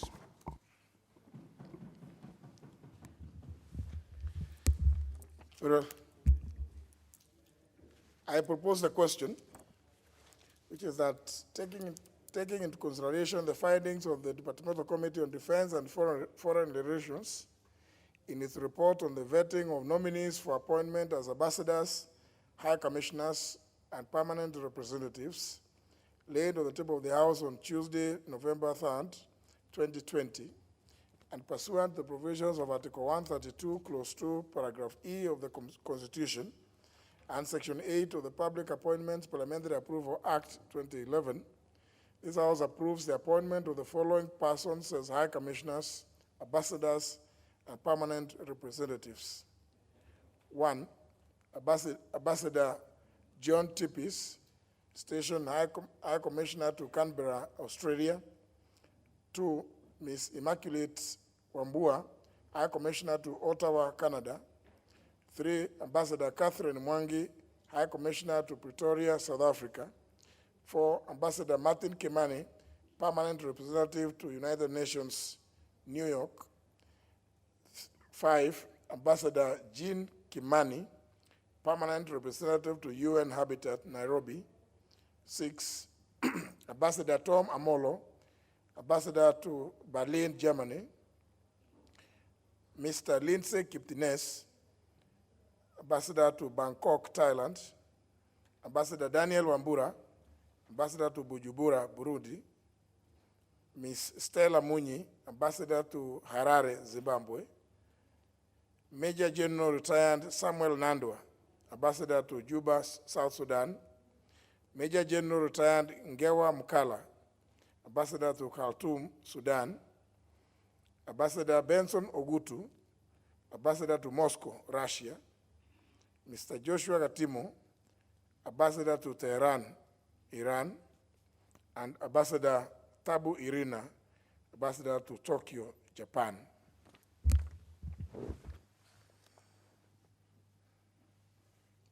Member for Migori. Thank you, Mr. Speaker, for this opportunity once again to speak about the current topic of discussion. I rise to support the adoption of the report from the Committee of Defense and Foreign Affairs. Mr. Speaker, I will be very brief. I think I want to concur with the committee. I took personal interest to research, at least to know a little more about these nominees. And Mr. Speaker, I agree that quite a number of them have got not only very high level of education, but also a wealth of experience. And actually, adding to their age, I think some of these appointments and positions, we need people who are well versed with the environment here at home and where they are sent to represent the President of Kenya and the people of Kenya in these foreign countries.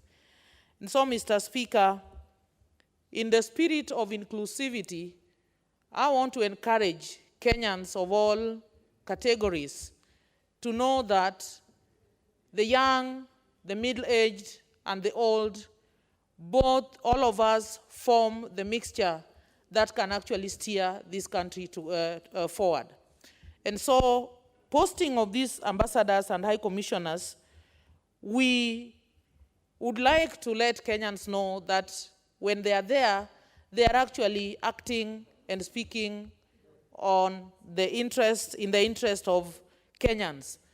Mr. Speaker, the only thing that I would like to urge, even as I support the committee in their urge to approve these names, is that as they take up their positions, I would like to request and urge them to actually look at repositioning Kenya in trading activities with these countries and any other relations, so that we get quality from all these places where they have been posted.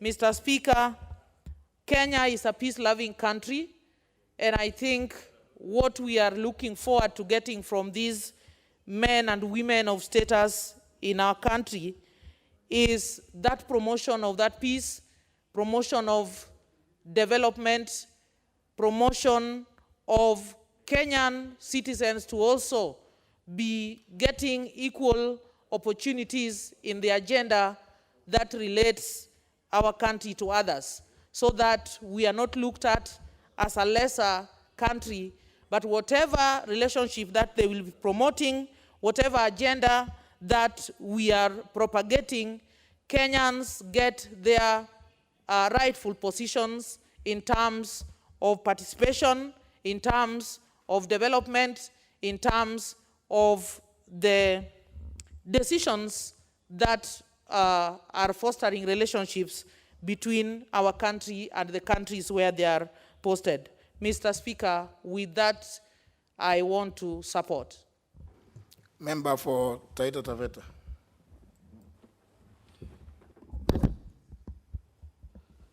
Thank you, Mr. Speaker, for also giving me an opportunity to add my voice to this.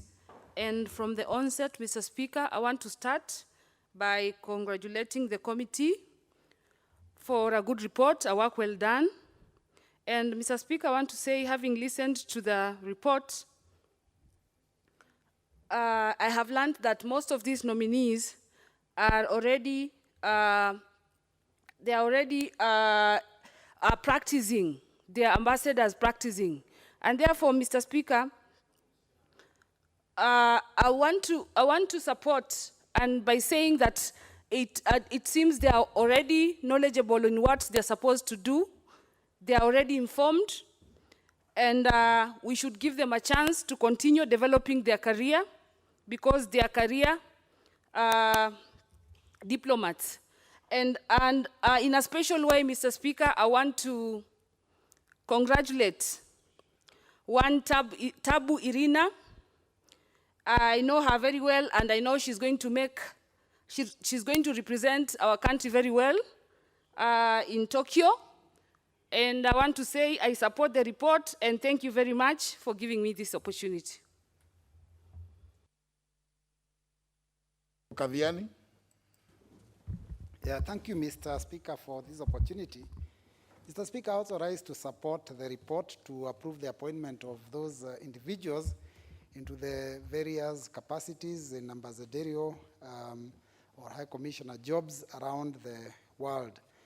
Mr. Speaker, the first reason that I give for this is because when you look at that list, Mr. Speaker, and you read out the names, you can see a representation of the face of this country.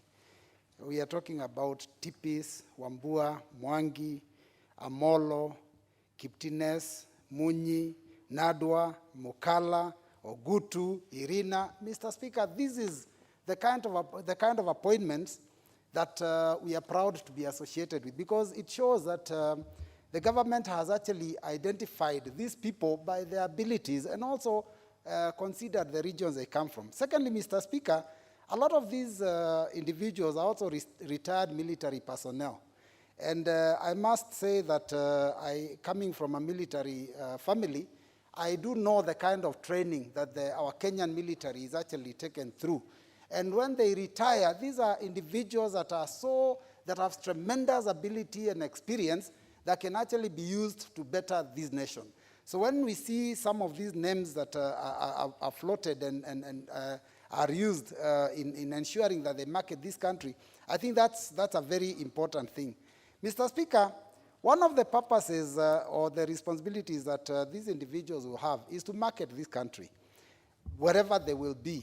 Kenya has always been a major tourist attraction and destination for tourists. And you know that that position is going. People are able to go to other countries more than they are coming to Kenya. So they need to find a way of ensuring that they can market this country so that people out there can remember the great Kenya of yesteryears. Mr. Speaker, also, we must also ensure that we build our trading partnership with other nations. In particular, I would say South Sudan. I'm seeing Samuel Nadwa going to South Sudan. It's important that they try and build a relationship for business partnership so that the business that would have come through Kenya is enhanced, because I've noticed that in the recent past, a lot of business is actually going through Uganda. And it is important that South Sudan recognizes the role Kenya has played in ensuring that they have peace within their borders. Mr. Speaker, also they must figure out how to ensure that the outlet for our agricultural produce is also improved, because Kenya has primarily been an agricultural nation. We depended on a lot of cash crops, but we've seen in the recent past the prices are dropping, the management of this crop is not good. So if the market is enhanced, we will be able to improve the stakes of our people. But Mr. Speaker, finally, I would like to say that we must also find a way, and these individuals must find a way, of ensuring that this negative impression of this nation doesn't keep getting out there. Because as a nation, we have a responsibility to ensure that all our partners see us as a nation that is progressive. And the current situation and the current activities that we have seen leaders in this country portray do not show us in very good light. Recently, Mr. Speaker, there was this meeting in Bomas of Kenya. It's a national meeting. The head of state was seated there with his partners, and his deputy stood and in front of the full glare of media continued to criticize bitterly everything that the president stood for. I think it's important, because the example we set, we are also showing partners out there whether we respect each other. We are also showing our children the kind of respect that we should have for each other. So I think let's find a way of marketing Kenya in a positive manner, because we want this country to grow to the next destination. Thank you, Mr. Speaker, for that opportunity. Member for KU South.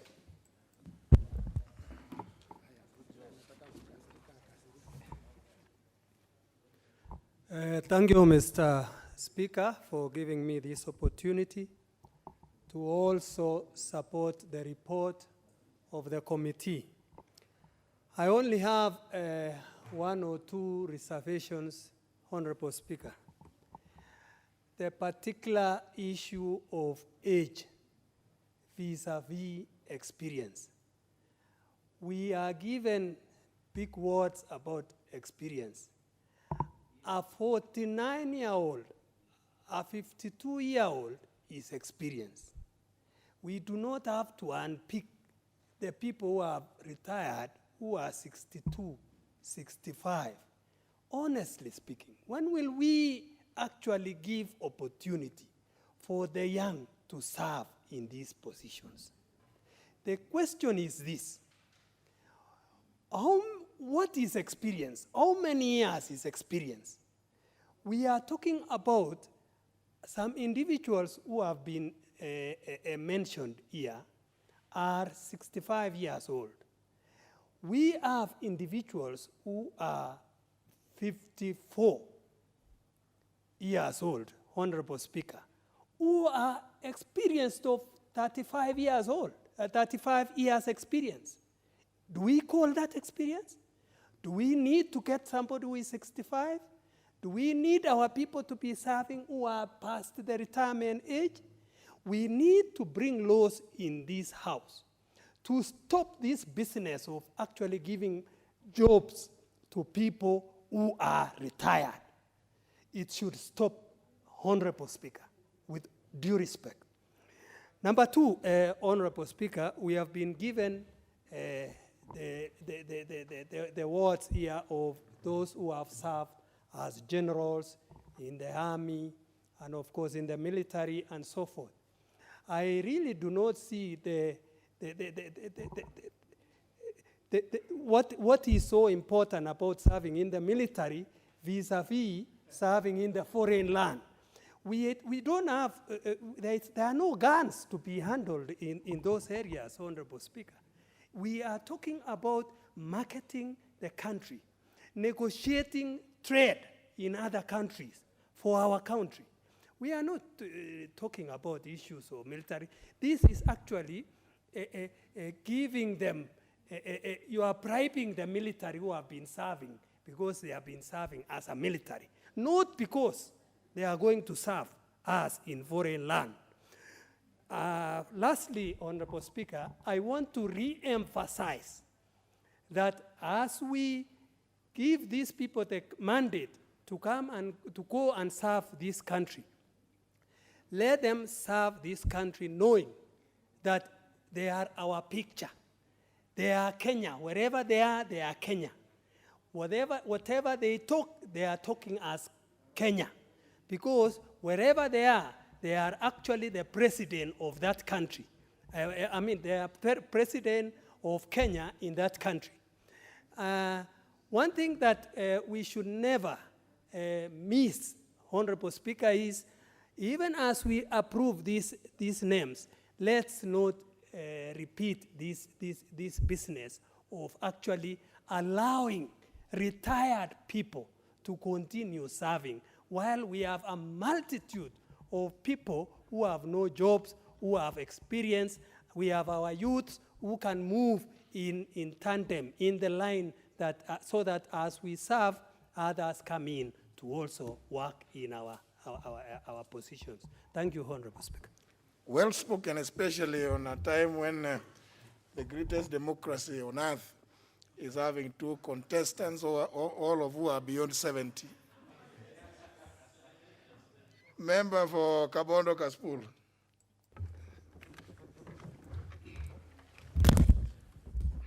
Thank you very much, Mr. Speaker. And I too will be very brief. And I want to say that I support the report of the committee and support a recommendation to appoint the 14 names as listed here. Mr. Speaker, I have noted that these are career diplomats. They have already served in other stations, and we have not had any adverse reports against them.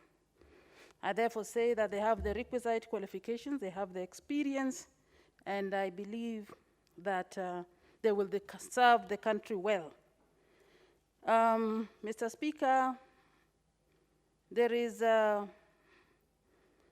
issue of age, and really some of these positions call for maturity on the positions that they serve, and I really have no problem with their age.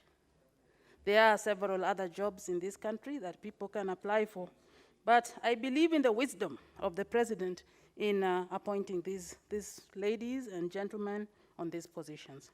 Once again, not to take too much time, I support. Thank you. Member for Nambale.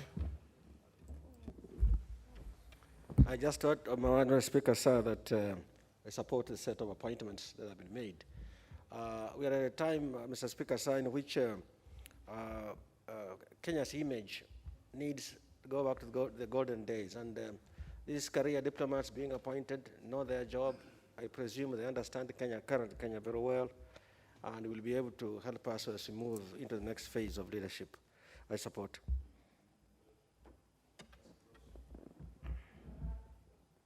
Member for Marakwet West. Honorable Speaker, I rise to support the report of the committee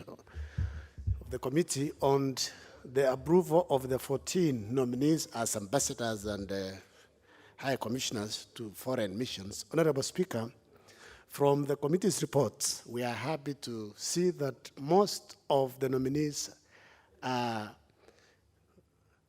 employees of the Ministry of Foreign Affairs. These are people who have served in the capacity, maybe as directors, as ambassadors, and they're being promoted. And this will help and also ensure that those who are working, they know there is hope, so that the appointing authority does not only appoint ambassadors from outside and not promoting from within. Honorable Speaker, from the list, I want to say I'm very happy as the MP for Marakwet West, or coming from Marakwet region, because for the first time since Moi regime, this is the first time we are getting a second ambassador in the name of Lindsay Kiptinis, who has been a career diplomat. He started as a teacher from Sirkoit Secondary School, all the way becoming a district officer for a long time, becoming a protocol officer, a foreign officer, becoming a director in charge of Asia, Australia, and Pacific Directorate. And this is a particular person who has experience of over 27 years in the civil service. We are happy, and we want to say thank you, the appointing authority, for the first time for recognizing a marginalized community like the Marakwets. Honorable Speaker, I have listened to my colleague. There is also Korea. Yeah, at least, we are seeing the face of Kenya. We are seeing the face of Kenya in these 14 appointments. And one of the other issues, the reason why I support is we have 5 ladies out of 14. So basically the 2/3 gender rule is basically applied in these particular appointments. Honorable Speaker, is about the retired generals. We know the retired generals served our country very well, but I'm happy that from the list, one of them is being posted to Southern Sudan, where we know there are issues there. Maybe in the wisdom of the appointing authority, they decided to send a retired general, maybe as to assist in the course of his time there. There is likely to help so that peace is brought back to that country, and business is between Kenya and Southern Sudan is improved, because I'm told there is also a road that is being built from Nadabal all the way to Southern Sudan and also to Lamu Port, so that we can export, the South Sudan can export the oil through the port of Lamu. The other general has been proposed to be sent to Sudan and Somali. So basically these are countries that have conflicts, and since there are conflicts, maybe these are the right people who are going there with their cans, as Honorable Rona has said. So I don't want to say much. I just want to say thank you very much. At least now Kenya and Marakwet are on the pace of Kenya. I support. Honorable Oduor.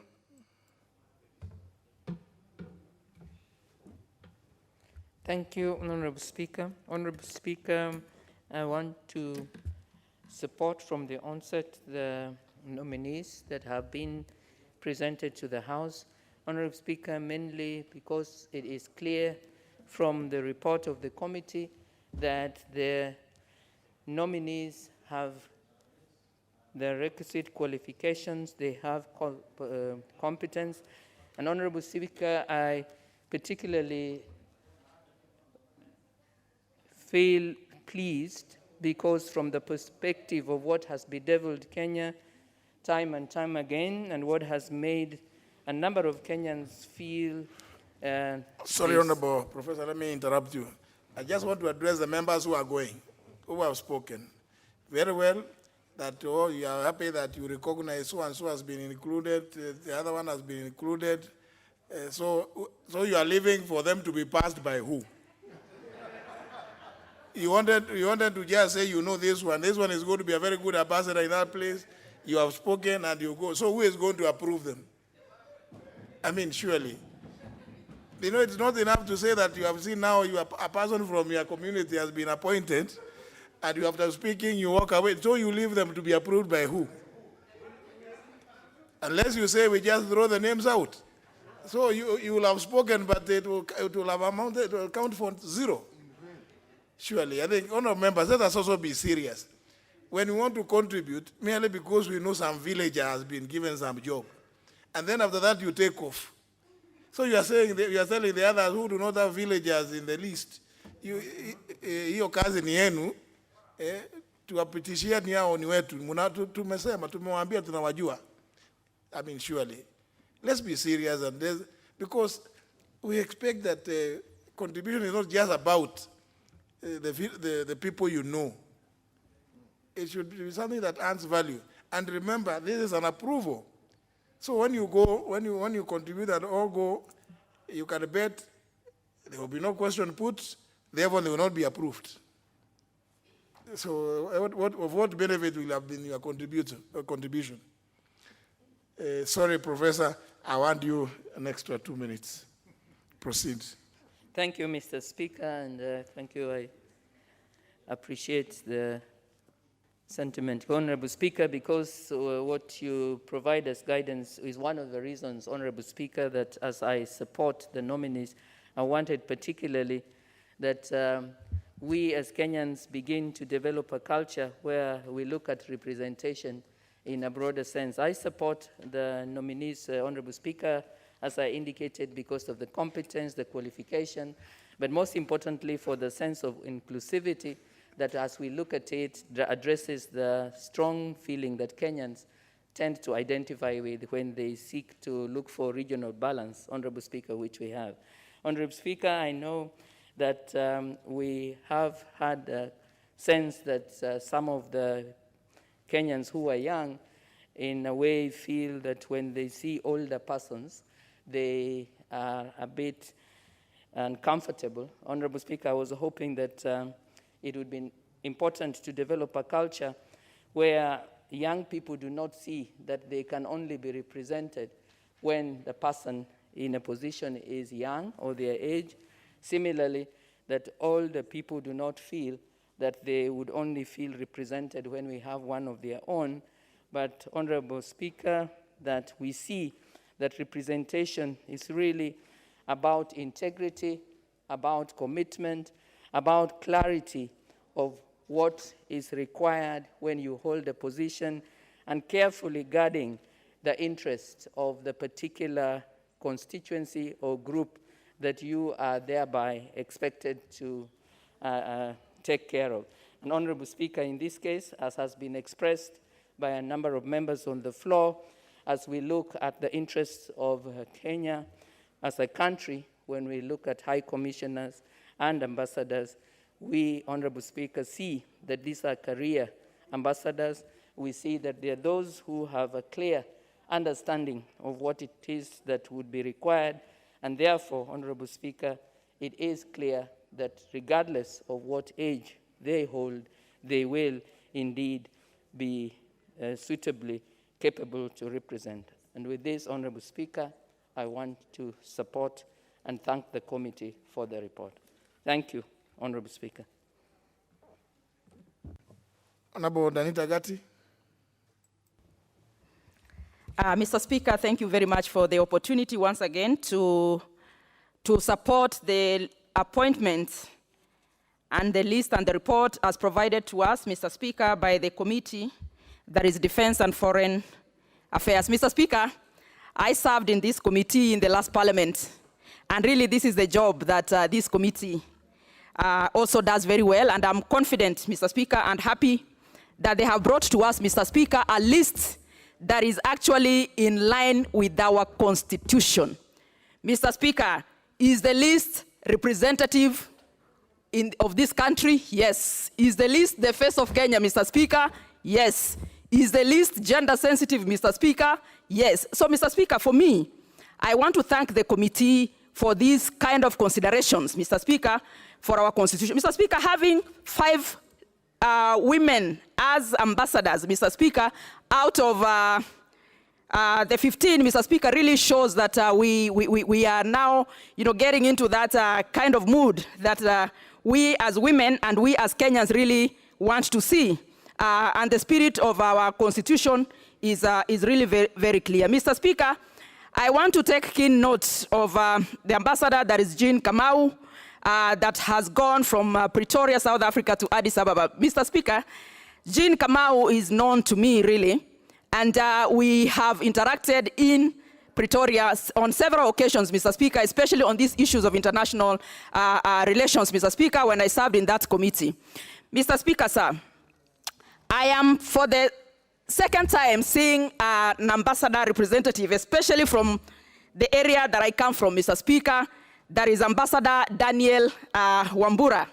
Mr. Speaker, Ambassador Daniel Wambura, who now has gone to Bujumbura, Burundi, is basically also known to me by virtue of coming from my village and my community. And Mr. Speaker, he has been very, very instrumental and key, Mr. Speaker, in looking at the issues of peace within the region that is Kuria region, Mr. Speaker. That is the region where I come from. He has actually worked very well to accomplish a number of projects, Mr. Speaker, in my community, including working with young university students, putting them together on issues of cross-border relations, especially in our county, Mr. Speaker, that always has issues. So, Mr. Speaker, he's the best person and representative that is going to really do a lot in Bujumbura, Burundi. Mr. Speaker, sir, I want to quickly say that even as we move forward, Mr. Speaker, we are getting into a situation and a way that we will also now be able to see that we are actually carrying the face of Kenya. Mr. Speaker, sir, the issue of youth in this country and the issue of young people is also an issue that has arisen, Mr. Speaker, and it is good time that we, again, as we move forward, really look at the issue of where and what jobs should we give to our young people. Mr. Speaker, there are some jobs that really require a lot of experience, Mr. Speaker. And I wouldn't say that youths do not qualify, but Mr. Speaker, there are some jobs that really may require some degree of preparedness that is here. And that really tells us, Mr. Speaker, that we also need to quickly prepare our young people for this kind of appointments so that they move forward. Mr. Speaker, the issue of youth, in Kiswahili they say ujana ni moshi.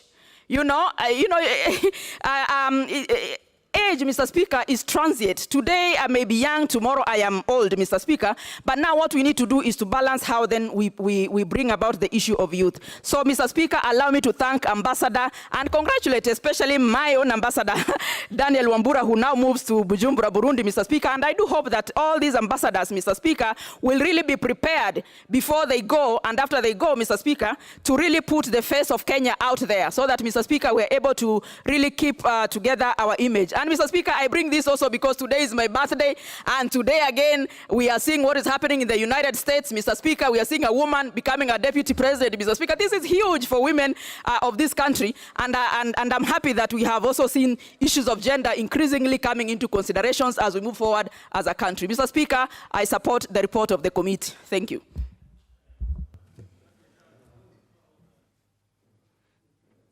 Member for Funyula. Thank you, Honorable Speaker. Probably let me also take this opportunity to wish the lady, the honorable member who have spoken, happy birthday. However young she is, we never ask a lady's age. It is against our custom. So we assume she's always 16. Honorable Speaker. What is peculiar about 16? All of them are always 16. Honorable Speaker, yes, I also stand here to support the committee's report, but obviously, like many of us, quite a number of Kenyans outside there are disappointed at the skewed age of the appointees. Yes, granted that the job of an ambassador or high commissioner or a diplomat is purely a technical job, a job that requires a lot of experience, a job that requires you to command respect amongst your host country.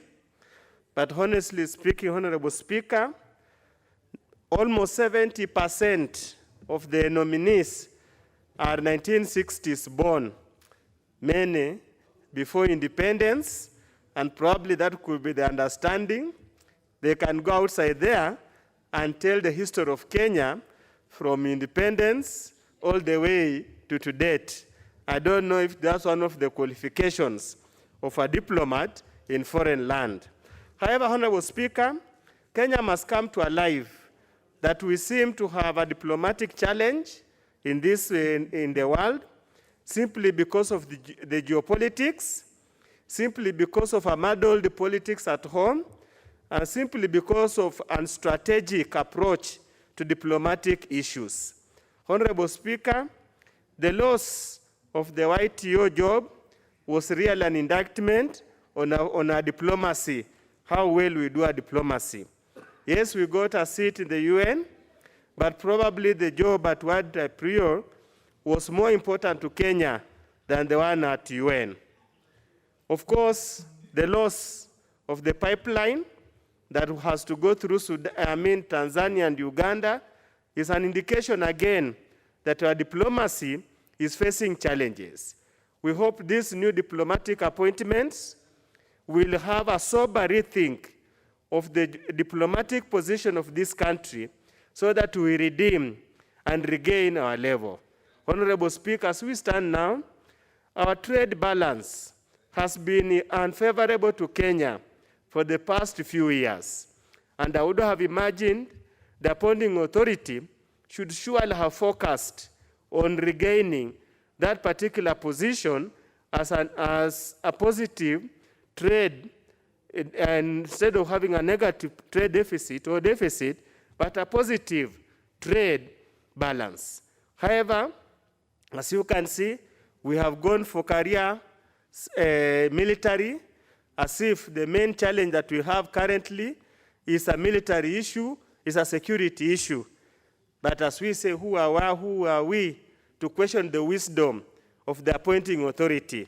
But we sincerely hope things will change and we'll have a better position as regards our diplomatic relationship. Honorable Speaker, even if you look at the East African community, we are starting to have challenges. Our relationship with Tanzania is bad. Our trade between Uganda and Kenya, where we have been the biggest trading partners, our volume of exports to Uganda has continued to dwindle. And that's simply because of failed diplomacy, trade negotiation, and the rest of the ideas. We just hope the just concluded deal between Kenya and UK is not going to disorganize other trade arrangements that we have the EU members. So therefore, the issue of diplomacy is critical, and I hope they will address the same. With those few remarks, Honorable Speaker, I support.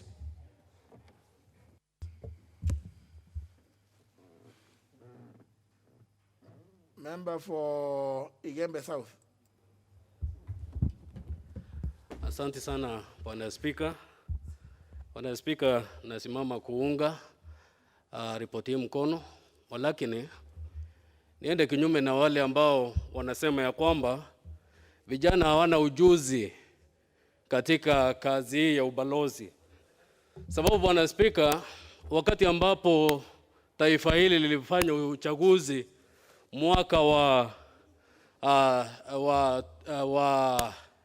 2014, Bwana Spika, rais na naibu wake hawakuwa wamefikisha umri wa miaka 60, na kumaanisha Wakenya waliweza kuona ya kwamba hawa viongozi walikuwa na ujuzi wa kuiongoza hili taifa, na ndiposa wakaweza kuwapa nafasi hiyo. Kwa hivyo ile dhana ambayo Bwana Spika kila mmoja akisimama ni ya kwamba vijana hawana ujuzi. Wakati huu tuko pia na governor ambaye ako na miaka 30, Bwana Spika, na lile jimbo lilimchagua sababu walijua ya kwamba ako na ujuzi na anaweza kuipeleka ile ama kupeleka lile jimbo, Bwana Spika, mbele ama kuweza kufanya kazi kwa niaba ya manufaa ya wakazi wa ile county. Kwa hivyo, Bwana Spika, wakati ambapo mtu ambaye amefikisha umri wa kupumzika, ni vizuri apewe nafasi hiyo apumzike, alafu wale vijana barubaru ambao wako na uwezo wa kufanya kazi wapewe hiyo kazi waifanye. Sababu kila wakati ambapo uteuzi unafanywa, wale watu ambao huwa wanapewa hizi nyadhifa, Bwana Spika, ni wale watu ambao wamefikisha umri wa kuenda nyumbani. Ila hali tunajua wengi wako manyumbani, Bwana Spika, ambao pia hawana kazi za kufanya, na kama ni ujuzi, wako na ujuzi wa kutosha, na kwa hivyo wanafaa kupewa nafasi ya kufanya ama nafasi pia na wao waweze kutekeleza ama kuonyesha ule ujuzi wao. Kwa hivyo pia wakati ambapo hao mabalozi ambao tunawapa hii kazi ama tunawatuma katika zile nchi waweze kuwakilisha taifa hili, ni vizuri, Bwana Spika, hao watu wawe katika mstari wa mbele katika kuyafikisha ama katika kuwakilisha Kenya hii katika yale mataifa, iwe ni katika kuuza bidhaa zetu za kilimo, wawe ndio watu wa mstari wa mbele, Bwana Spika, kuwakilisha taifa hili. Sababu ni nchi nyingi ambazo tumeona zikisusia kufanya biashara na nchi hii, ila hali tuko na mabalozi ambao wamewakilisha taifa hili katika taifa hizo. Bwana Spika, pia ni nchi nyingi kule nje ambazo ziko na mabalozi kutoka taifa hili. Vijana wetu wanaenda kufanya kazi kule, wanafungwa huko, ila hali tuko na mabalozi kule ambao wanafaa kuwa wamewakilisha taifa hili na kutetea hawa vijana wakati ambapo kuna shinda kama hiyo. Kwa hivyo wakati ambapo mtu anapewa kazi hii, Bwana Spika, ni jukumu lake aweze pia naye kufanya hiyo kazi mujibu wa wale ambao waliomtuma kufanya hiyo kazi. Kwa hivyo sababu hao watu ni wazee na ambao tunatuma kule, ni matarajio yangu, Bwana Spika, pia katika masomo wakati ambapo there's a point of order. Yeah. Honorable Speaker, I'm perturbed by the contributions that have been made, latest by the member who is contributing presently, especially in regard to the age of the candidates that we are considering in this House presently. Honorable Speaker, the Constitution is very clear. Article 27 of our Constitution is on equality and freedom from discrimination. Sub-Article 4 thereof, Honorable Speaker, clearly states that no one should be discriminated against by the state. The state shall not discriminate directly or indirectly against any person on any grounds, including race, sex, pregnancy, marital status, health status, ethnic, social status, color, age, disability, religion. So it is clear, Honorable Speaker, that one can never be discriminated against on the basis of age. And when you discriminate against any person on the basis of age, you are guilty of the offense that is known as ageism. These are people, they are Kenyans. You are now pitting the youth against their elders. And we have seen this discrimination happening in the parts of Mombasa and Kilifi, where the young people are psyched against the older members of society, and they go ahead and kill these members. What we are doing in this parliament, by debating in this house and continuously saying that people who are old should not have a place in this society, Honorable Speaker, we are going against our constitution, and we are setting a dangerous precedent in this country, where people who are old in this country will be looked at as part of those people who should be gotten rid of for some reason or another. So, Honorable Speaker, I would like for you to give direction that this argument, that this debate, that people should not get positions in this country basically because they are of a certain age, should not be entertained in this House. Well, do I need to just remind those of you who have been addressing that issue that actually Article 27 is in the Bill of Rights. It is in the Bill of Rights, Chapter 4 of the Constitution of Kenya. So the Honorable Mlele has just told you so that you can disabuse your mind of the notion that anybody may not get a job in the country on account of their age. You know, it's only that the underage may not get jobs. But once you become of age, then you just proceed, maybe until you are taken to 6 feet under. Yeah?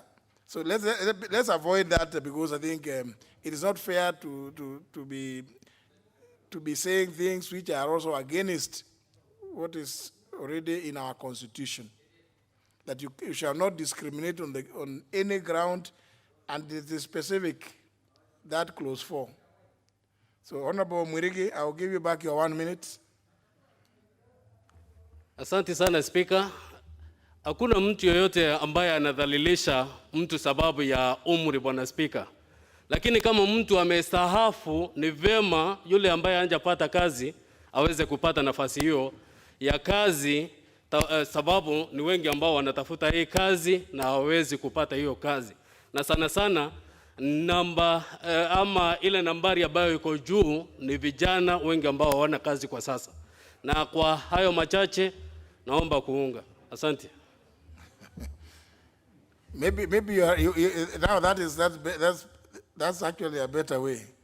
That those who have retired, you can use that kind of phrase, but not those who are octogenarians. Member for Kisumu. Thank you, Mr. Speaker, for this opportunity. Mr. Speaker, you just made me laugh, but I'll try to contain myself. Probably because I'm moving towards that word that you just mentioned. Mr. Speaker, action speaks louder than words and louder than beliefs. And in this raging moment, when we are all talking about gender parity and talking about BBI going to be able to address that issue, Mr. Speaker, I want to congratulate the President for having been keen in his appointment. Mr. Speaker, 5 out of 14, a membership of 14, is definitely in the threshold of 1/3.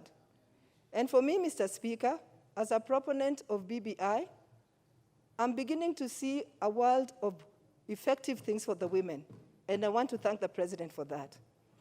Mr. Speaker, when you look at a membership of 14, and 11 out of those 14 are career diplomats who've been working in the Foreign Office and have been working in the as public servants, Mr. Speaker, it gives me motivation because I know there's been a lot of hue and cry, especially within the Ministry of Foreign Affairs, where people have worked, but when opportunities arise to actually expand their horizons, you find that people outside the office or outside the ministry are the ones who get that opportunity.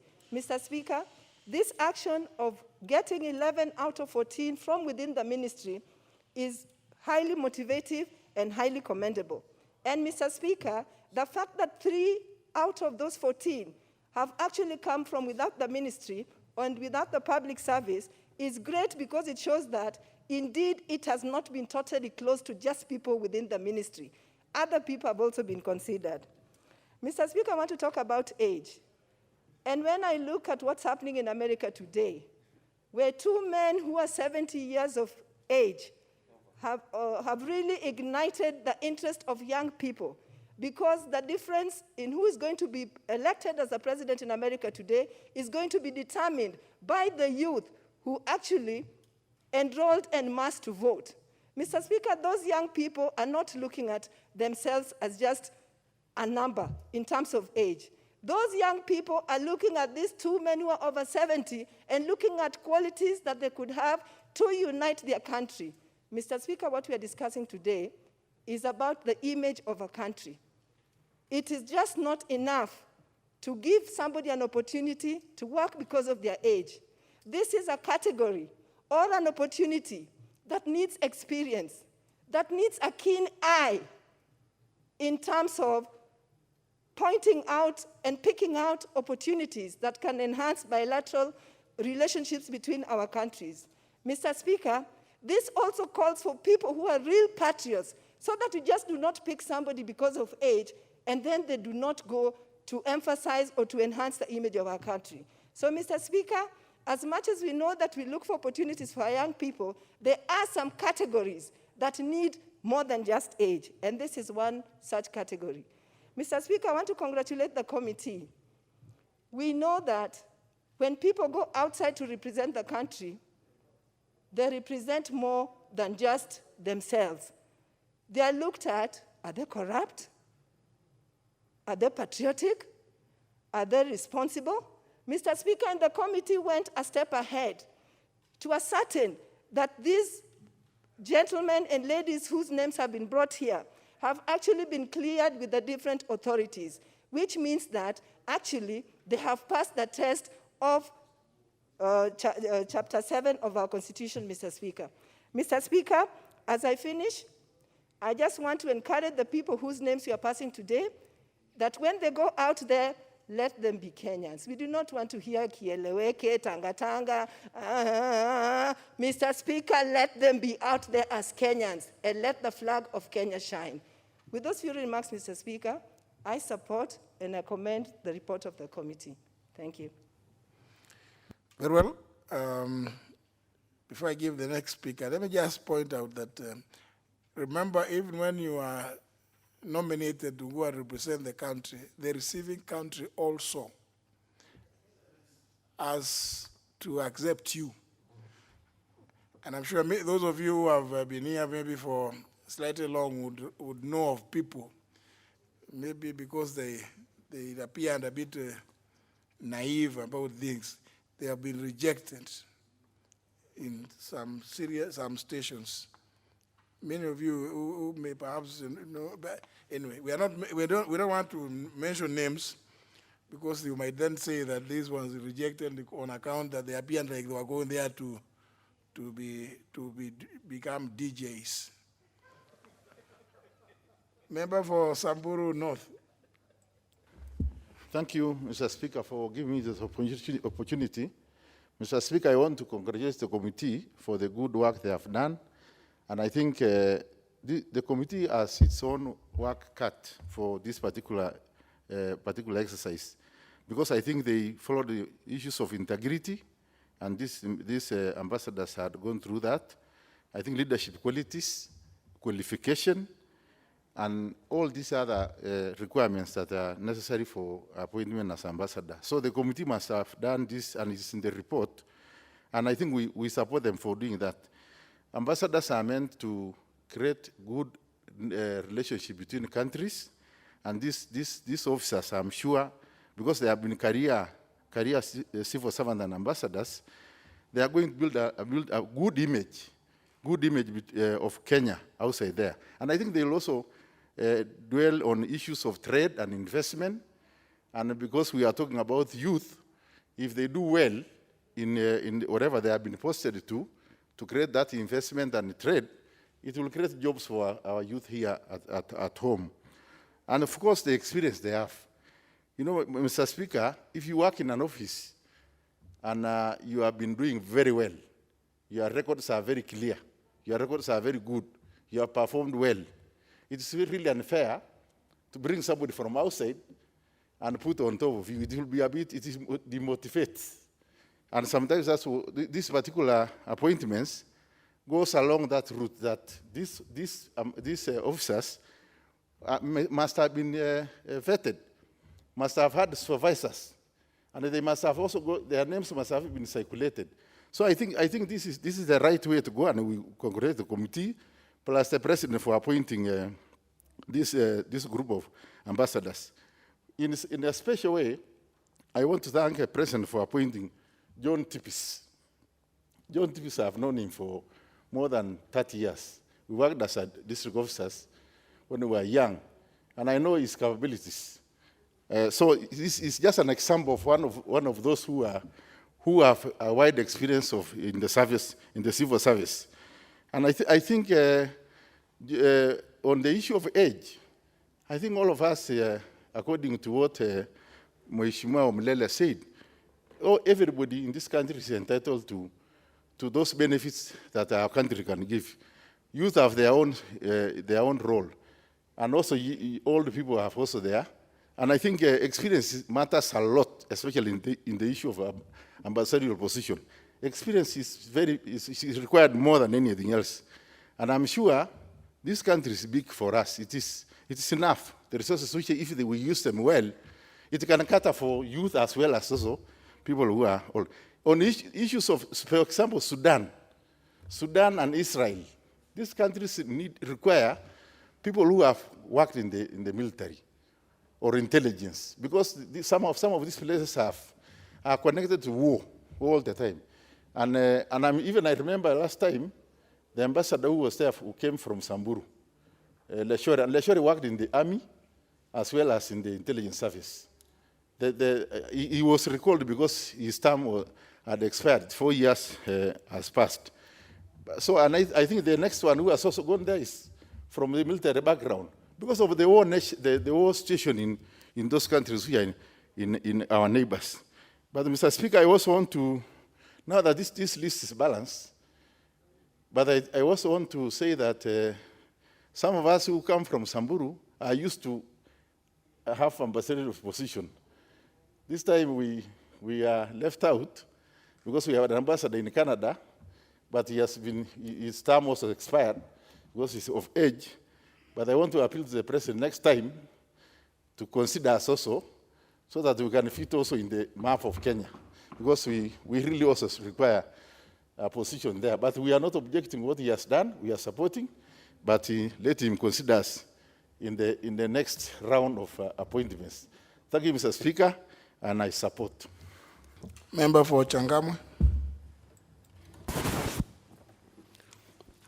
Asante sana Mheshimiwa Spika kwa kunipatia fursa hii. Kwanza kabisa nasimama kupinga hii uteuzi uliofanywa kwa sababu zifuatazo. Mheshimiwa Spika, Kenya ni taifa ambalo haliwezi kusemekana kuwa ni taifa changa. Lina miaka 50 kuendelea mbele.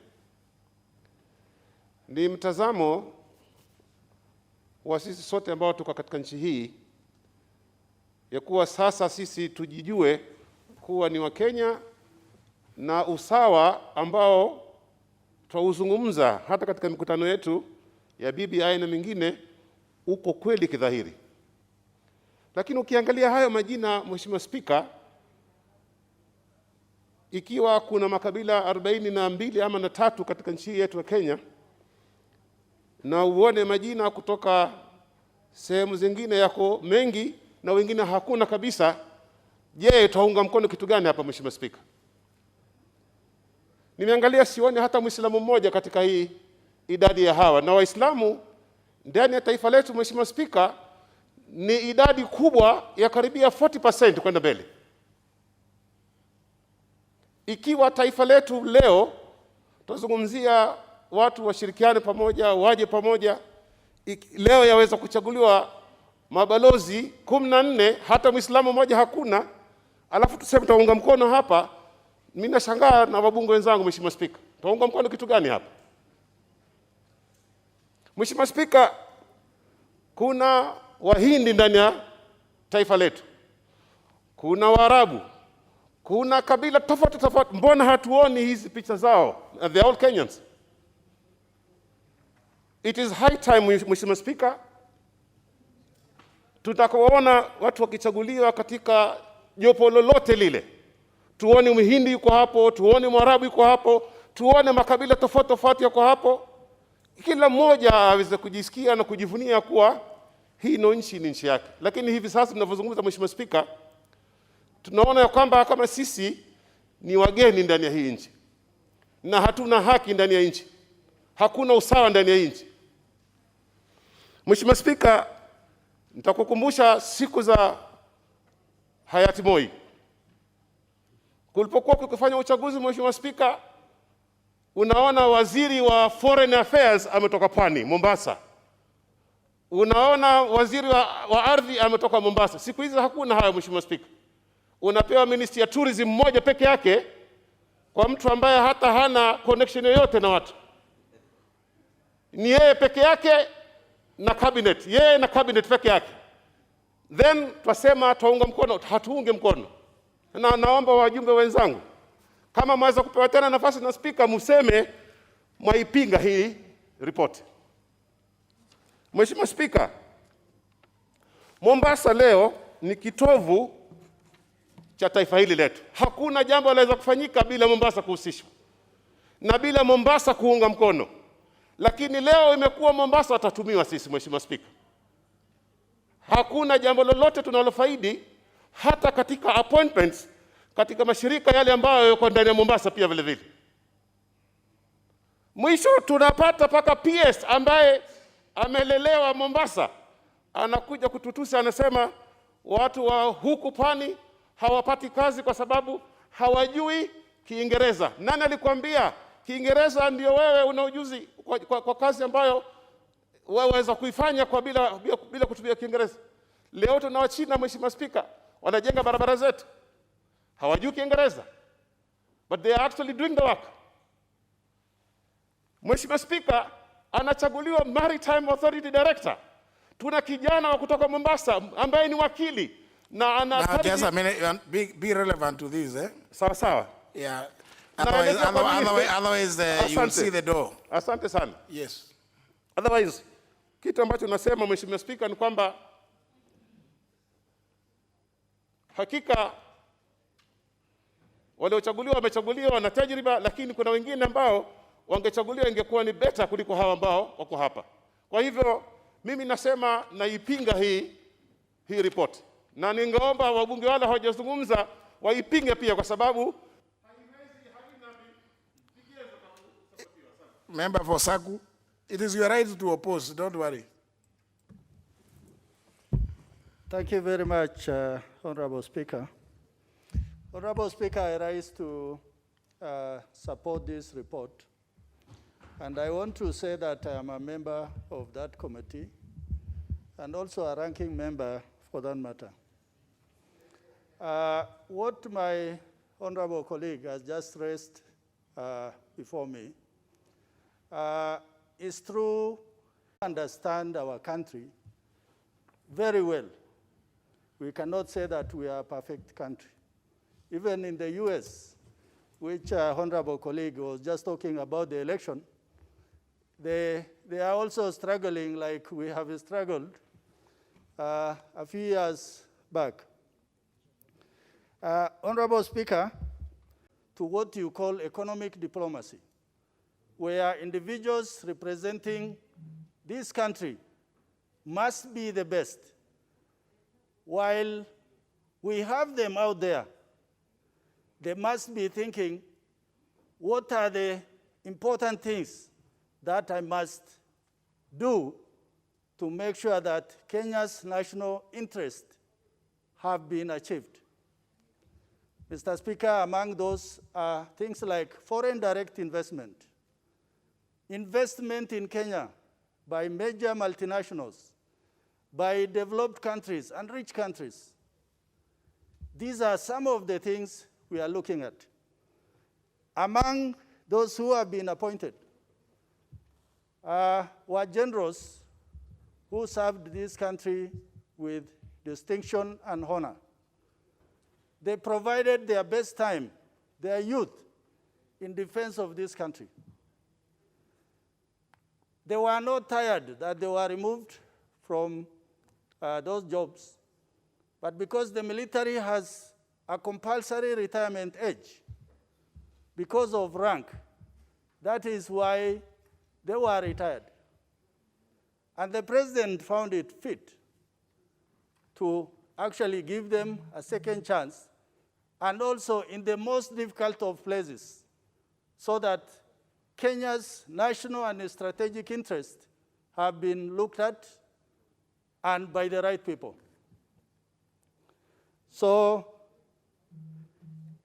also, Mr. Speaker, I'm just about to finish. I want to say that among the ambassadors who have been appointed are those ones who campaigned for Kenya to gain the UN Non-Permanent Security Council seat. And they were the best, and they performed so well. With those few remarks, Mr. Speaker, I beg to support.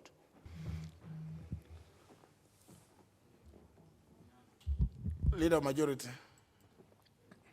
Thank you, Honorable Speaker. Honorable Speaker, I rise to support this report of the committee and congratulate them for a job well done. Indeed, they went out of their way to meet and work over the weekend so that we could get these appointments processed and members have the opportunity of receiving a report and debating on it.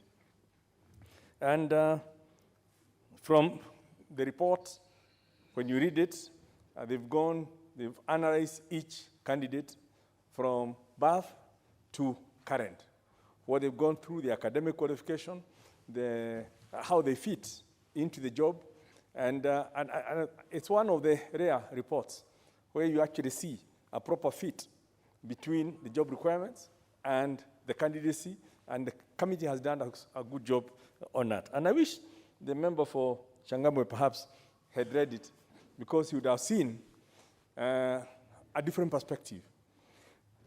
You know, ambassadors do not represent regions. They don't represent religions. They don't represent age groups. Ambassadors represent the interests of Kenya as a totality. And if we forget that, we will start creating impressions that every region needs to see its ambassador appointed, and when that ambassador goes to Canada, they want to be thinking of the region where they come from. And we need to start disabusing this and getting people that, yes, you're in the service, in the foreign service, to serve Kenya as a nation. So when we get some from Mombasa, I would want to see them that they'll be representing Kenya, not because they come from Mombasa, but they're Kenyans. And I'm sure there are many ambassadors and people within the public service from the coast region, including the last two batches that we processed here. Now, you have only 16. The ethnic groupings in Kenya is 43 or 44. So I don't know whether we would have taken a third, that ambassador, so that we fit 16 within the 43. It's certainly not practical. And we need to start thinking of, let's evaluate the person. Are they fit to represent Kenya in wherever they are being sent? Can we feel confident that when we find there is, for example, Ambassador Martin Kimani, who I know, with his PhD in war studies, representing us in the UN Security Council. I mean, what else do you want? You got a fitness between even the knowledge and where you're placing the person. Because as the speaker said, it's one in sending people. And they go there and start stammering, and people are looking at them and saying, now, where did this one come from? Yeah? And your image goes down. So let's start looking at our best and profiling them and taking them there. The other thing I'm very happy about is obviously the trend has come back, and I think we said this last time when there was the last set of appointment, where now officers who have spent their time in the Ministry of Foreign Affairs are finding themselves being picked to actually then lead the missions. And hence, the time you spent is not lost when somebody else just comes in and you find yourself, there's a chap who has been picked from the corporate, he becomes your boss, and now you have to then show them what to do. Yeah? Yet you spend all your time in the foreign service.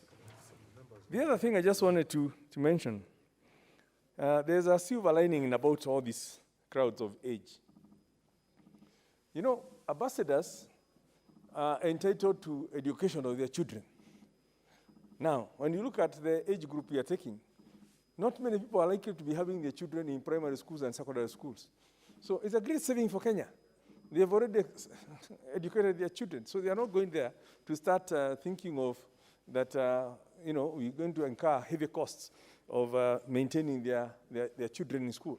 These are people who are busy, who spend most of their time in sorting out the issues of Kenya rather than running after picking their children from school to the next level, or figuring out how their children will move from the grade 4 in Kenya to go and fit into a certain grade in Tokyo. This is some of the things that we should perhaps be celebrating, that we are having people who have already exhausted their personal issues and responsibilities are now committed to serving our country. I think the other issue I just want to say is for the youth, patience is a virtue. You know, we seem to be having this issue of, you know, like, let the people who we think are older than us, and we were also young at some point, and we perhaps used to think the same. It's like clear the pipeline and go, and hence so that they can come up. You know, the faster you come, you'll also soon be exiting the stage, and you'll be pushed by others. So let's be a bit patient, and not start looking at, from a populist point, that we want to push up people because they're tired, because they are aged, so that we are seen out there that we are looking for jobs for young, for the youth, who have not even taken time to go through the training and skills development required for the jobs we are agitating that they should be given. I just wanted to start, we should start thinking from that angle, because we are busy creating classes in this country by trying to psych, especially our young chaps that, you know, they don't have jobs because the older people have sat on their jobs. They don't have wealth because some people are richer than them. And that's a very dangerous trend we are trying to create, because soon people will be accosting you as you're going to your constituency and saying, you are the reason why I'm poor, because you are driving your vehicle that you are bought. The thing is a public vehicle, but you are bought from your entitlements. And we could actually be creating a situation that could explode to a detriment. So in supporting this, I'm happy and that at least the gender issue has been sorted. I'm very encouraged when I hear our lady members saying, yes, they are happy. We have ambassadors. And I believe in totality, if you look at people within the foreign service, you'll find the gender parity is not even on 1/3. It's in totality as a service. There's quite a number of a very good mix of gender within that ministry. So with those remarks, Mr. Speaker, I believe we really hosted. I know there are 1 or 2 people who may want, and the earlier we can pass these people, then so that we can then go give them an opportunity to serve this country as we continue working on the issues back home. But I wish them all the best, and I do hope that even as we pass them here, when they get to their stations, they will also be accepted in the same way as you have sent them, and they will continuously work for this country and never let us down. With those words, I support. Let me get to understand. There are members who have pressed the intervention buttons. Is it because you have...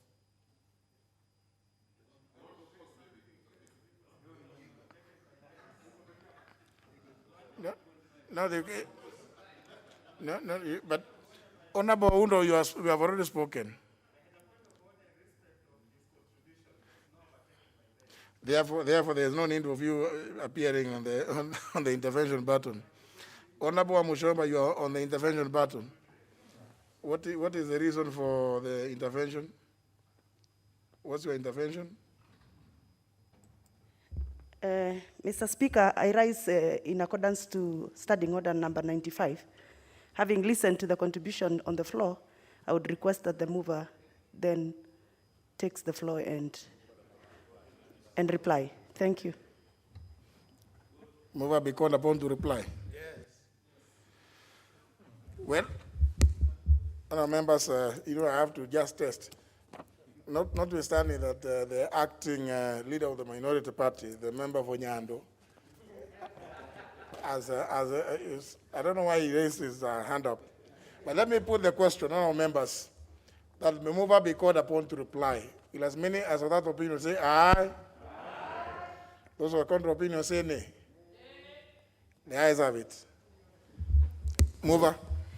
Thank you, Mr. Speaker.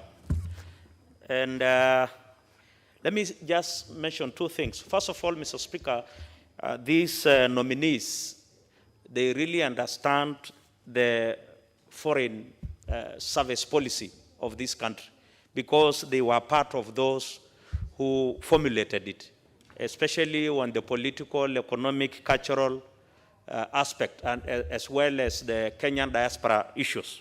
Very, very well articulated by all of them. Two, Mr. Speaker, I want to agree with the leader of majority that nominees or let's say ambassadors and high commissioners, when they go there, they represent Kenya. But because we are a country that we understand, and that is why the Constitution says that there should be regional balance. Let me say, Mr. Speaker, these Kenyans, the 14 of them, they come from 13 different counties in this country. That is, out of the 14, 13 different counties. So you can see the spread. It is very even. It is very fair. It's just that you cannot get them, all of them, everywhere. But very interesting. But very, very interestingly, Mr. Speaker, and this is good to note, we may look them, in another angle or in another mirror, but you do not understand these Kenyans. I give an example of, you may say there is nobody from my county or my region. But these Kenyans, let's not look Kenyans at, like, let's say, for instance, you think I come from Kajiado, for instance, and you think every person from Kajiado must be a Maasai. Mr. Speaker, that is not the case.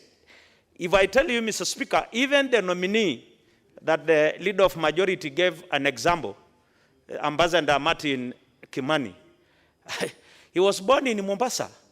His home county is Mombasa. Let me tell you, Ambassador Benson Ogutu going to Ottawa, you would expect he's from Nyanza, but he's from Kiambu.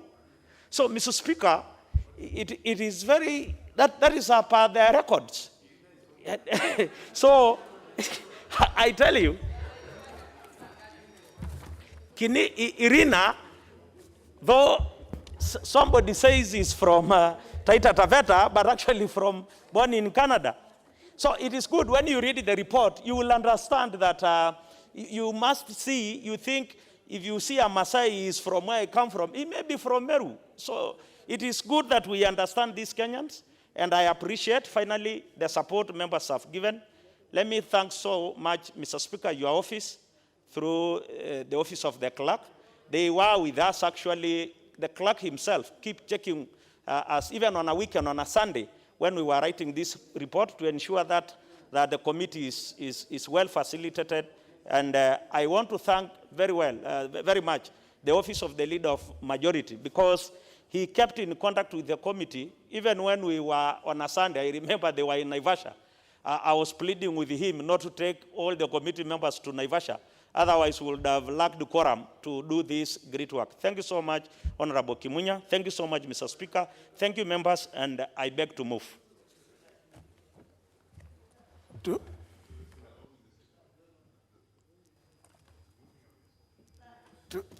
I beg to reply, Mr. Speaker. Now, honourable members,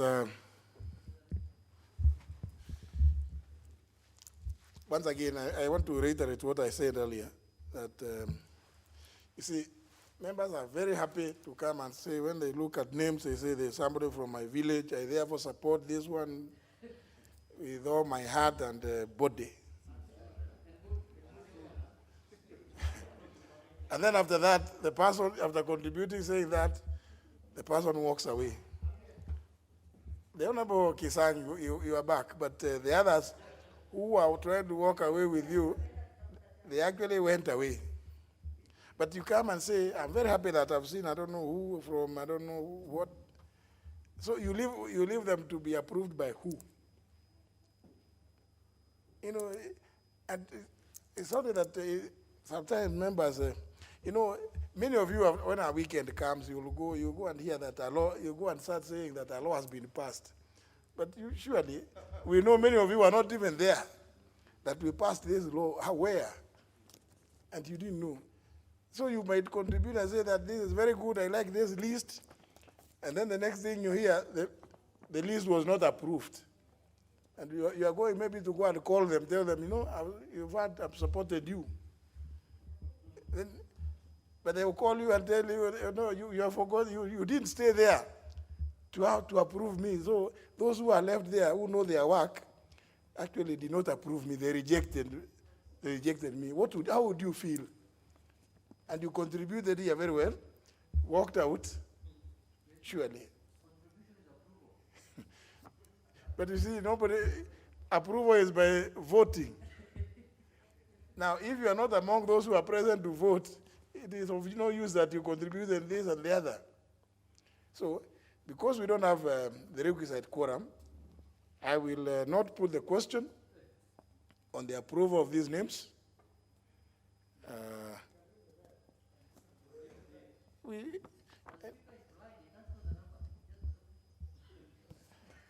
You see, the requirement on putting the question is after ascertaining. I have a system of ascertaining. The system is here. So the system tells me that we are below 50. So we cannot approve. So move to the next order. Next order. Order number 11, motion, approval of nominees to various NGCDF constituency committees. Honourable members, before the Vice Chairman takes to the floor, I just want to make again this observation. We have taken this business very casually. If you look, the list of the constituencies here, there are 8 constituencies. In some, the names being put in are 7, others is 1, others is 3, another one 1, another 4. Now, I have looked here. In fairness, these are members to your constituency committees. Surely, you can't even pay attention to that. I mean, how reckless or careless can one be? You have looked at the order paper. For instance, I know the member for Ainapkoi was here. He took off. I saw the member for Bomet East more than 2 hours ago walk out because she had finished her day sitting. But here, there are people who are supposed to come and approve names which have come from her constituency. Yet she can easily come later and say, one of those names was sneaked in. So, I mean, you as a member of that constituency, I thought this is so important that you should be present, even if you don't pay attention to anything else. Even if it's just to say aye or nay, even if that's not the only reason you come here. But this one about names of people to sit in your CDCs, how do you walk away and leave others? You are leaving the member for Mwaya to pass for you, and he had his passed. He was present here. Because it is important to him. Now, the member for Bore constituency, That one hasn't even shown up today. For Dagoretti North, even this one has not shown up this afternoon. Fortunately, I know all of you members. Member for Dagoretti South, even this one has not shown up this afternoon. Member for Eldama Ravine, this one was sitting there.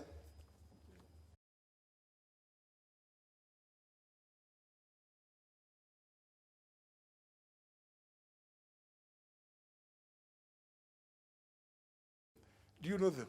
Why are they being put? When you are told this is a youth, this one is representing persons with disability, are you able to confirm yourself? When those members themselves are not here, how will you tell that this one we may approve these names, and the member comes and says, no, the one we shown to have been disabled, actually, this one is a marathoner. He competes with what do you call that guy? Kipchoge, or Cheptegei of Uganda. And here he has been named as a person with disability. Others are talking about aged people. Now, how do we know? For instance, Alberto Kimeli Munji, male youth representative. Joseph Kibor Ayebei, male adult representative. Nancy Jebto, female youth. How do we know that these are female? I mean, or youth? I mean, so, honor members, the reason I've raised this is so that to explain to you why I feel that this business should not be transacted in the absence of those members, these 8 constituencies. They should be the ones to confirm that this one is male, it's a youth, or is disabled. This one is what disability? Mono eye, or without some leg or some ear? What form of disability? I mean, so, honor members, for these reasons, I direct that this business be taken out of the order paper. And it will be placed when the members themselves show interest through the whips that they want this business to be transacted. That you know that what is coming here is affecting you and your constituency directly, and then you say there are some people who are always there to, they say the member for Seme is always there, they can pass. I mean, sure, the leader majority is always there. The Honorable Mulele is always there. The Honorable Juneta, watapitisha, surely. Watu kutoka kwa constituency yako, Honorable Undo, I think it doesn't reflect well. So, honorable members, the members from these constituencies must go and approach the whips and indicate when they will be ready to attend and sit here like the rest of you. So that even as the names are read out, they are able, even if they don't contribute, they will say, yeah, that one is a very young girl or a young boy, representing that category. That one is a person with disability. So, honourable members, we move to the next order. Order number 12, motion, sessional paper number 3 of 2019 on the national policy for the eradication of female genital mutilation. Is the chairman in the house?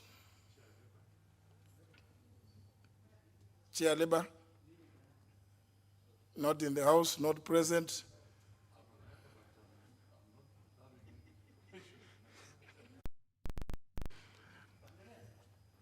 On the female genital mutilation.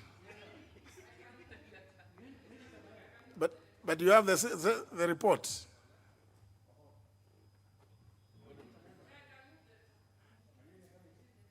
Are you a member of the committee? Let's have it moved. Let's have it moved also next week, because the Honorable Omboko Milemba, I wanted to, Honorable Speaker. Thank you, Honorable Speaker. I wanted to say that the Labour Committee had organized for a session in Mombasa, and most of them have actually gone there. I'm very sorry that the chair is not here, so maybe it could be moved to the next session. Thank you. Very well. Thank you for that information. Taken out. Next. Order number 13, motion, inquiry into the utilization of the funds appropriated to the Ministry of Health in the financial year 2019-2020 for the COVID-19 pandemic. Chair, Health. This is a very important report. Chair, Health. This is the story that is out. I was out there, going out there talking about KEMSA billionaires or something, isn't it? Chair is not present. Push to next week, Tuesday. Taken out.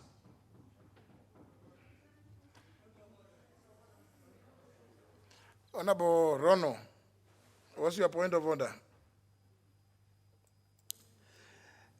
Even as you move the matter to the next week, Honorable Speaker, we need to be sensitive whether they are actually, it's a scheme to take off from this House, not to handle the matter, because this is a very sensitive matter.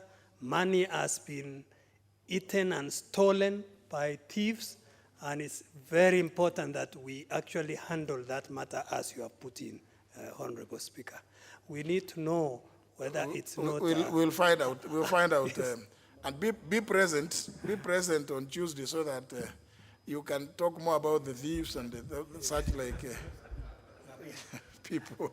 Honorable Rono. The chair of transports, I am aware he had sought my permission, is not in, so that is taken out. I don't see the chairperson, Committee on Implementation. The Honorable Kenta, is he? Yeah, call, just read. Order number 14. 13, no, the 14 is. Order number 14, motion, inquiry into the use of the standard gauge railway. Yes, that's the one I'm saying. The Honorable Kosing sought my permission to be away today. So it's taken out of the order paper for next Tuesday. Next. Order number 15, motion, consideration of the public petition on the reconsideration of a resolution of the House. Honorable Ole Kenta, Chair of Implementation. Not, they have traveled. Yes. Taken out. Next.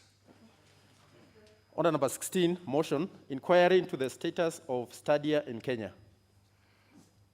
Chair, Departmental Committee on Sports, Culture, and Tourism, member for Mavoko, Kingola.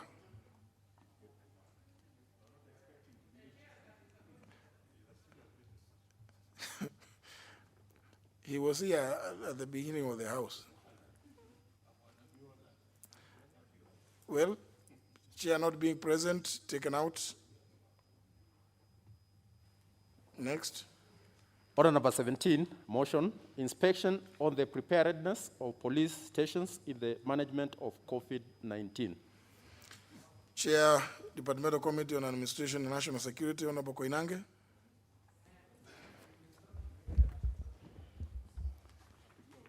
Yeah. You are ready to move your report? Yes, Honorable Speaker, I am. Yes, and that's the way chairperson should behave. They should not assume that they will not be reached. Thank you, Honorable Speaker.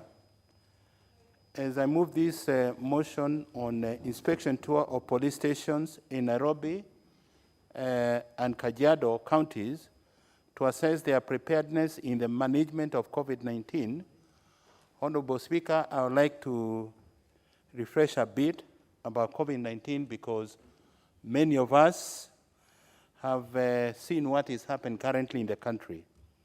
Honorable Speaker, COVID-19 is probably the most severe threat to human health and our economic being of our lifetime. Even the oldest among us confessed never to have witnessed a pandemic of this magnitude in their lifetimes.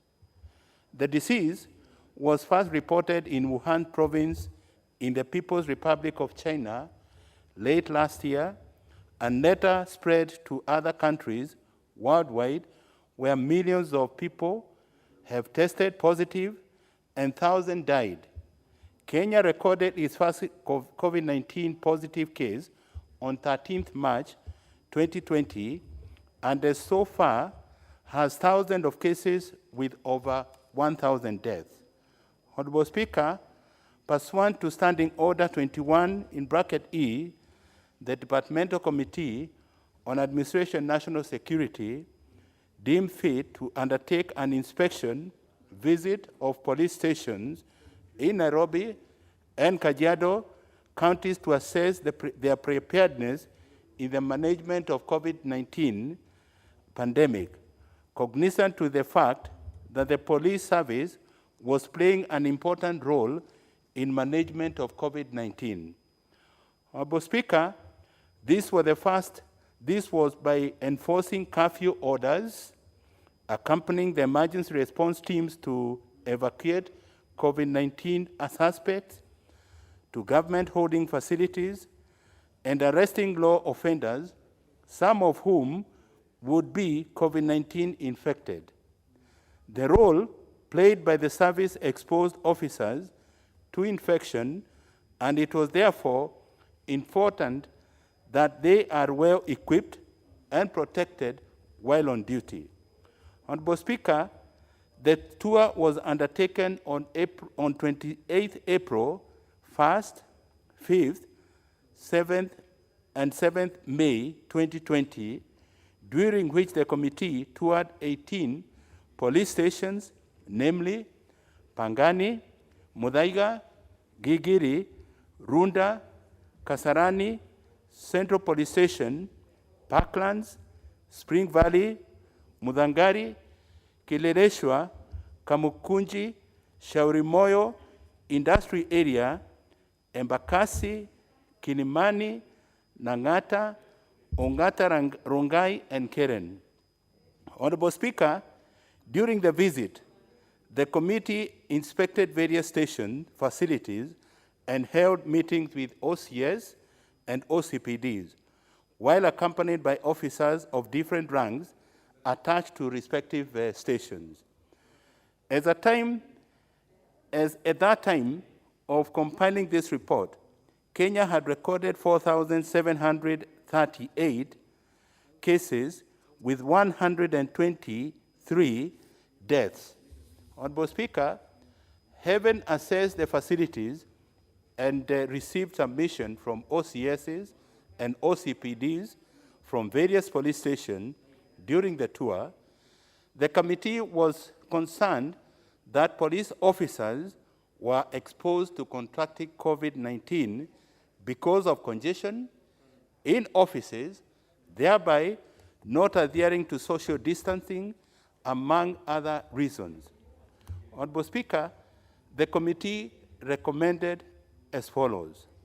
1, the Ministry of Interior and Coordination of National Government should, as a medium or long-term measure, take appropriate action to ensure adequate office spacing for police officers. Second, Honorable Speaker, the Ministry of Interior and Coordination of National Government should, as a matter of urgency, take appropriate action to ensure adequate supply of COVID-19 prevention requisite working tools, kits, equipment, and materials to police stations countrywide.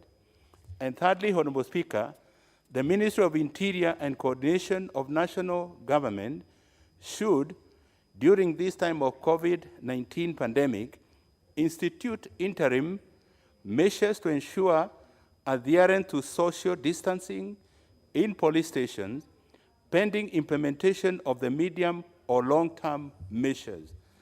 And fourthly, Honorable Speaker, the Inspector General of Police should, during this time of COVID-19 pandemic, ensure cash bail for bailable offense, suspect is expeditiously processed, and where suspects must be detained, social distancing is observed in cells, and suspects are provided with personal protective gear.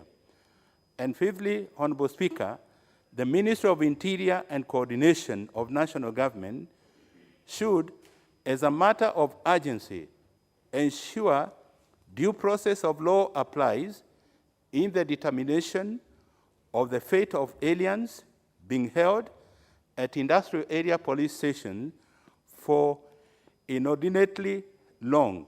These are people from Ethiopia and South Sudan who had been held in the station.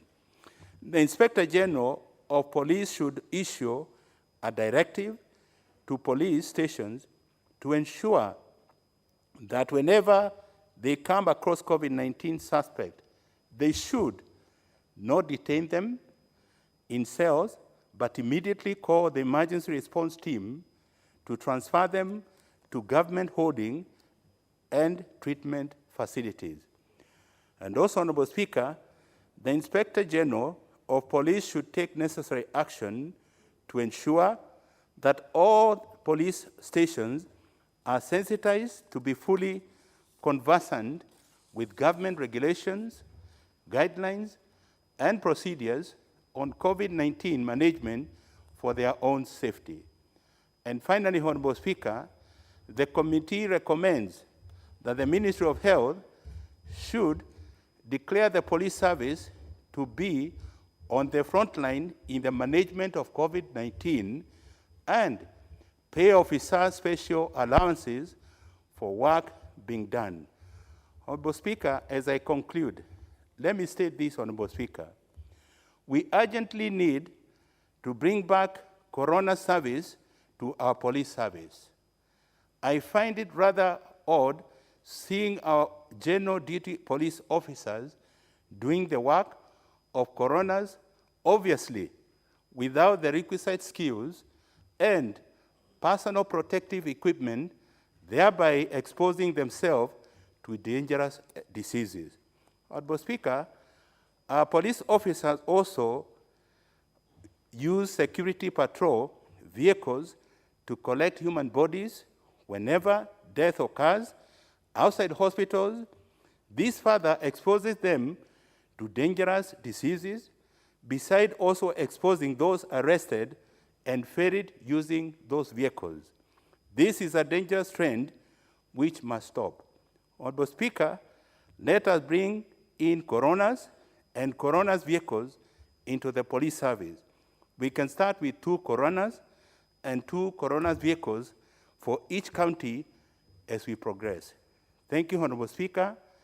I beg to move and ask my able leader of majority to second. Thank you, Honorable Speaker. Leader of majority. Yes, Honorable Speaker, I rise to second the report and to congratulate the chair for taking his job seriously. And usually when you look at the order paper and you think your business is at the far end, the temptation is for people to then go to do other business.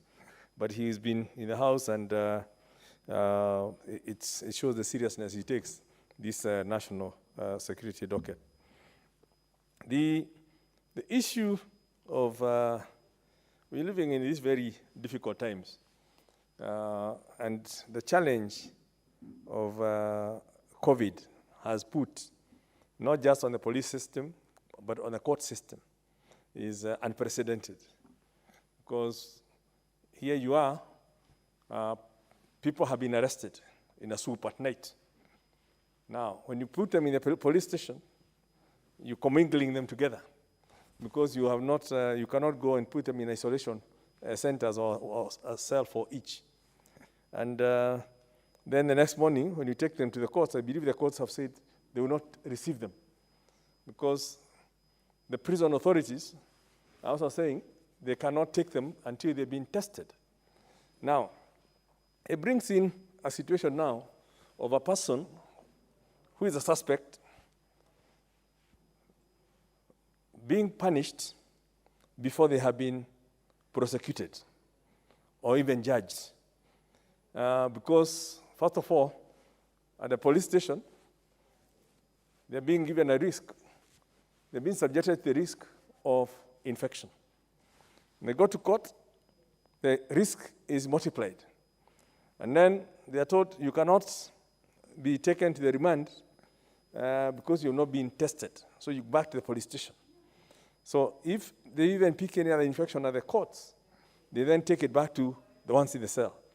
But these people are our people. And I think it's, I agree totally with what the chair and the committee observe. We need to look into this matter. How, first of all, do we ensure that the people do not suffer this double or triple jeopardies? How do we protect even these other people? And how do we protect even the officers? And how do we even motivate them?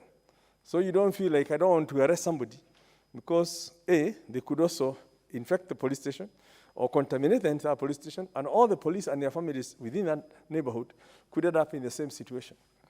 We also know the conditions of our police stations. It's not exactly where we should be in this day and age.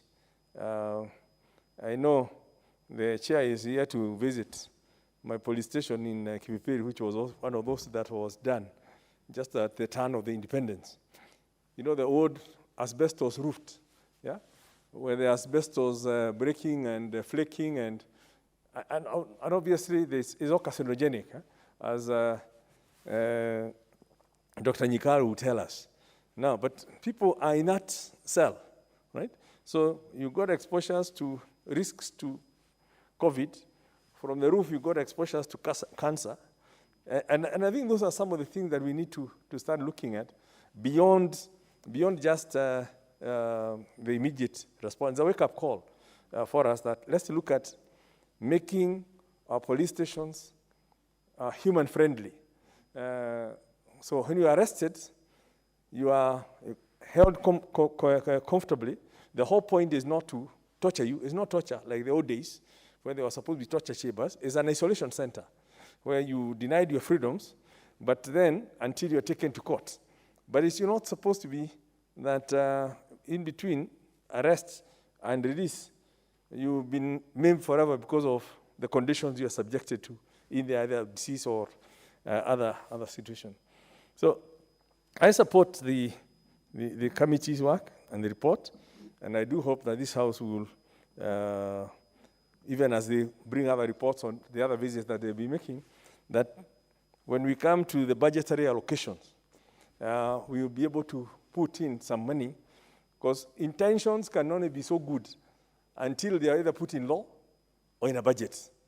And it's only when we actually put some money and revamp some of these police stations that we will at least have done something for our people out there, because even any of you could be part of the soup arising from a curfew or another, and you actually end up subjected at that police station. Now, it's even worse now for our refugee community, and I know we still have a pending refugee bill, well, which with some of these things will be also be taken into consideration. Somebody has suffered the loss of their identity. They've left their country under difficult circumstances. And when they're looking for human solace and a place where they can be assisted, they end up in squalid conditions. That's now, that's when you keep wondering, what life can't be any worse in this world. Yeah? You leave your home because you're running away from trouble. Where you then go, it's even worse. And I think even some of the radicalization that you see people getting into is because of that state of desperation, that I can do anything. They've been through it all. There's really nothing to stop them from fighting against the rest of humanity. So I could go on and on, but Mr. Speaker, let me leave it there. See, we support the committee in their recommendations, and even when we come to budgetary allocations so that we can revamp our police stations, revamp the transport systems to ensure we have the protection of our police, protection of the co-accused, and even the whole chain from the police station through the courts to the remand centers and eventually even to the prison, that they start safety and they are all COVID friendly, so that at least you only suffer one jeopardy, either the police, either the statement, the fine or the imprisonment, but not a term of death occasioned by the conditions you're being subjected to in the whole of that process. With those words, Honorable Speaker, I beg to second.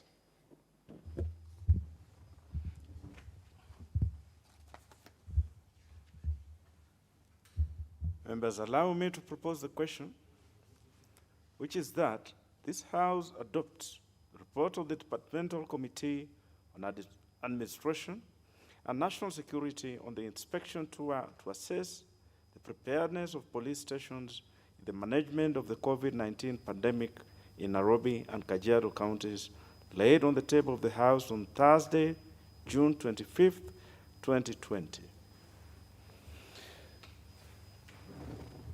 The Honorable Kimunya, in your seconding, you have spoken the language that I'm sure the Honorable Millie Odhiambo would approve of. But I will give the first bite on this one to the Honorable Bunyasi, the member for Nambale. Thank you very much, Mr. Speaker. I want to thank the Chair of the Committee, Honorable Kanange, for bringing this before the House. It's a very important matter to look at. I listened very carefully to what it is they're proposing to do, and I was expecting to see a little more training into it than I had, or maybe I did not pay full attention, but I didn't hear that. I think there is a need for training, both in terms of, basically in terms of capacity building, but capacity building towards behavioral change. The police, of course, are exposed to a whole range of issues, and sometimes how they respond simply becomes a gut reaction and so on. And that's why you might find a police officer just getting angry when there has been an infraction, instead of being calm and applying the law and doing as the law requires without exception. So that you find a wide range of responses to similar circumstances. And that means that probably the training hasn't brought them to the core concerns and particular ways of responding to it. This is challenging for a lot of us. In the beginning, even the Minister of the directors that we are hearing from government were more like, if you have got COVID, you're almost a criminal. You'll go to, isolation for X number of days, and you'll pay for it, and so on. Now, here I have arrived from, somewhere outside the country, I land, and it's not my fault that there is a pandemic. Now I have to end up there and have to pay, and maybe you all remain with some change. And if you're coming from overseas, you're being expected to be bringing money, even to the family, and so you don't have money to go and pay. The beginning was bad, but of course, government did correct that midstream, and I think that was an improvement. I think similarly, but particularly in respect of the police, we had essentially forgotten them as first responders in some cases. In the village, when there is an emergency, the ambulances rarely work, and you have no neighbor who has a vehicle, and the person can't be able to sit on a motorbike, you can actually call the police for help. And if they're lucky to have a vehicle and you can provide fuel, because vehicles are perpetually short of fuel, they may show up and help you through it. So I think that training, a component of training, for me would be a very core part of what should be inside it, even ahead of allowances. Now, then there is a question of personal safety, which for me should come second. Personal safety, can you imagine that many of the first responders who are directly in the medical field don't even have adequate protective equipment for one reason or another? The counties may not have purchased them. They might have only purchased a few, and by definition, you can't shift it from one person to another without, if you could, without extensive fumigation, which is a challenge.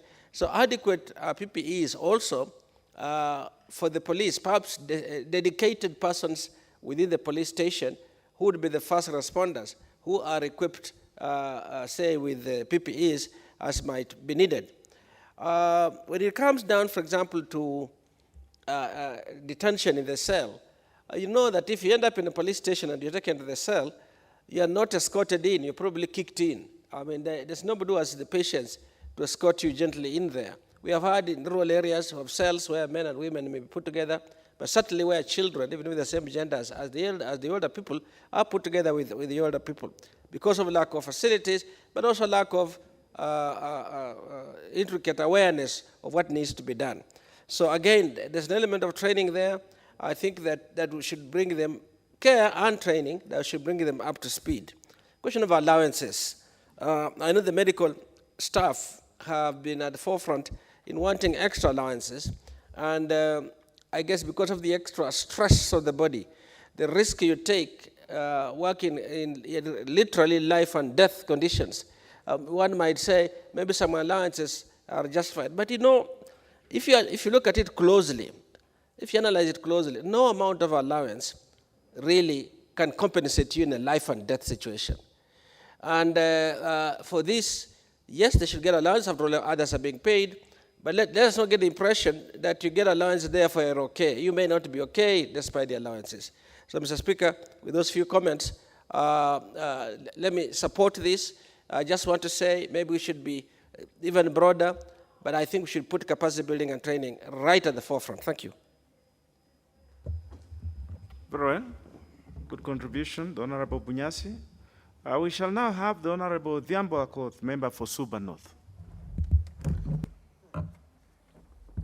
Thank you, Mr. Speaker, for giving me this opportunity. Mr. Speaker, let me say that before I commence on the issue of COVID-19, I wish to celebrate the women, Mr. Speaker, because today there are two women that were given key positions, and one of them was my junior in FIDA, and one was my boss, Immaculate Kasait and Jean Kamau. I didn't get an opportunity, but I just want to say it's a good moment. And not only them, there are other women who have been given positions. That's a good thing for us as women. Mr. Speaker, I want to congratulate the chairman for being a diligent chairman. You notice earlier on that as the Speaker was giving opportunities to all the chairs, that most of them were not here.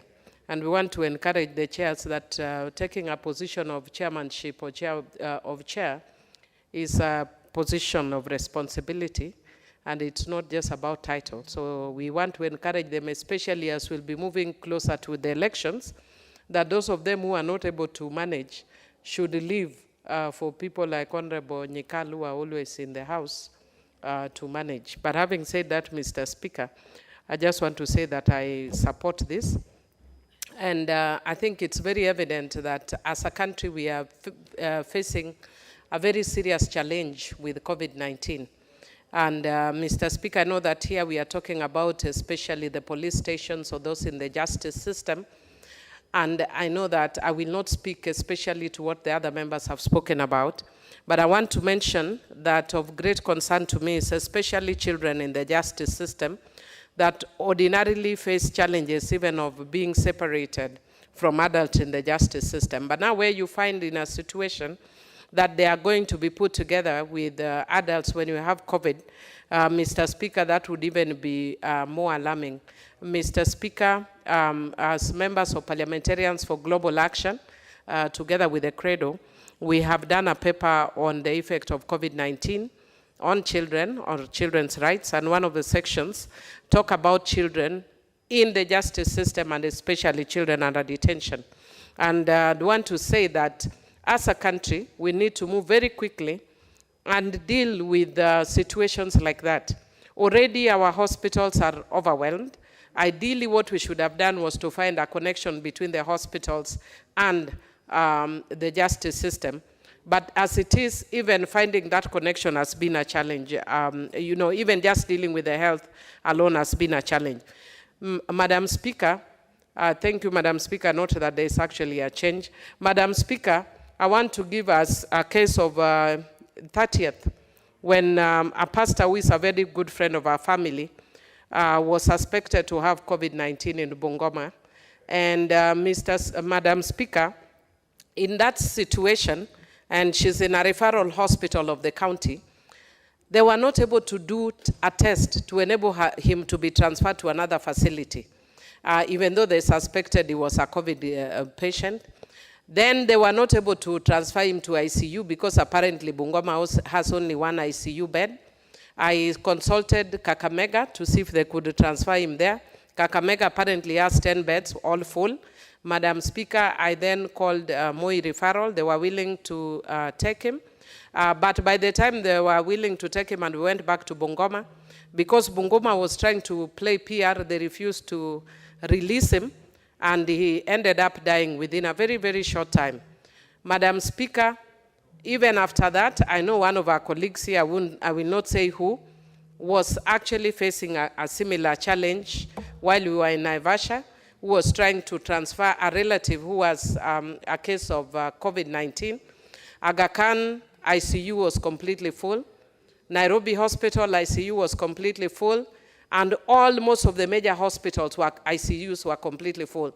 So if we are talking about a health system that is already overwhelmed, especially at the counties, how much more so if we are talking about police stations? I think it is incumbent upon us as leaders to let people know that we are dealing with a very serious situation, and the way people have been joking and taking this issue very lightly, we need to wake up and deal more seriously with it. Madam Speaker, I see my time is up. Otherwise, I thank the committee for taking this initiative to deal. Thank you, Madam Speaker. Okay, I'm trying to see who is on this on my right. Member for K yourself, are you there? Yes, Honorable Buyu, I see you are on the on a strange side, but I've seen you. Yes, Honorable. Yeah, she happens to be my neighbor, and if there was a formula of donating my portion to her, I would. But thank you, Madam Speaker, for giving me the opportunity to also contribute. I wish to thank the chairman of security team for always being in the lead in his committee.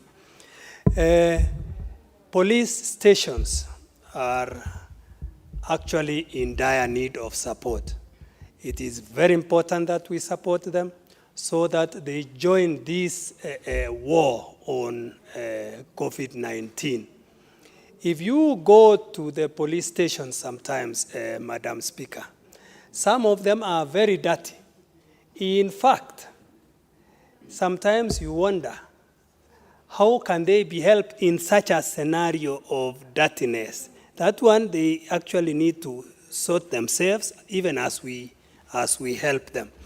As it is now, people get scared of being arrested by the police because that will be a sure way of getting corona because of the congestion and the dirtiness, and of course the way they mishandle you. In the first place, they even forget that they handle you until they forget that even themselves can actually contract corona. So really we need to teach them, we need to educate them, they need some training, and it's very important that the security team has raised this matter. Another issue, Madam Speaker, is the issue of being treated like actually the nurses and the doctors, because they are in the front line of corona. They handle these people when they have to arrest people who have gone beyond hours, curfew hours.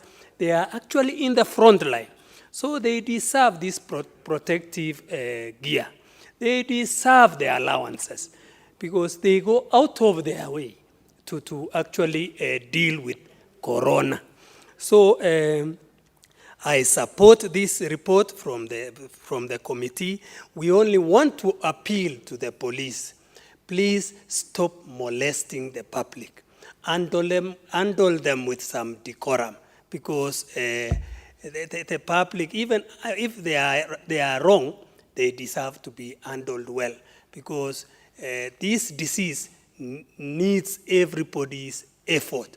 You cannot fight this disease on your own. You need to talk to the members of the public, convince them that they are wrong. They are actually inviting the disease. When they are in a crowded place, they are talked to. You don't bulldoze your way. You don't molest them, because you end up getting anywhere.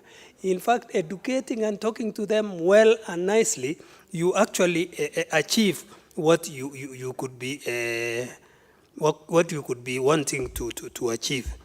Lastly, Madam Speaker, is the fact that the support of actually the motor vehicles.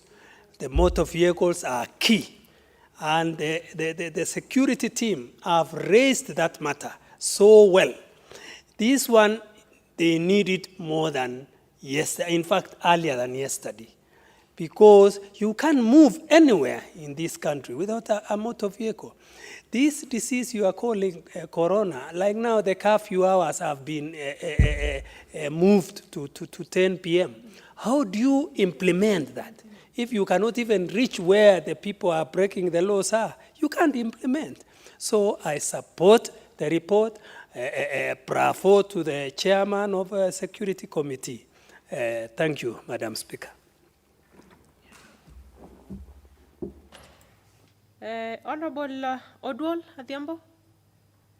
She's not in. Member for Funyula? Honorable Oundo?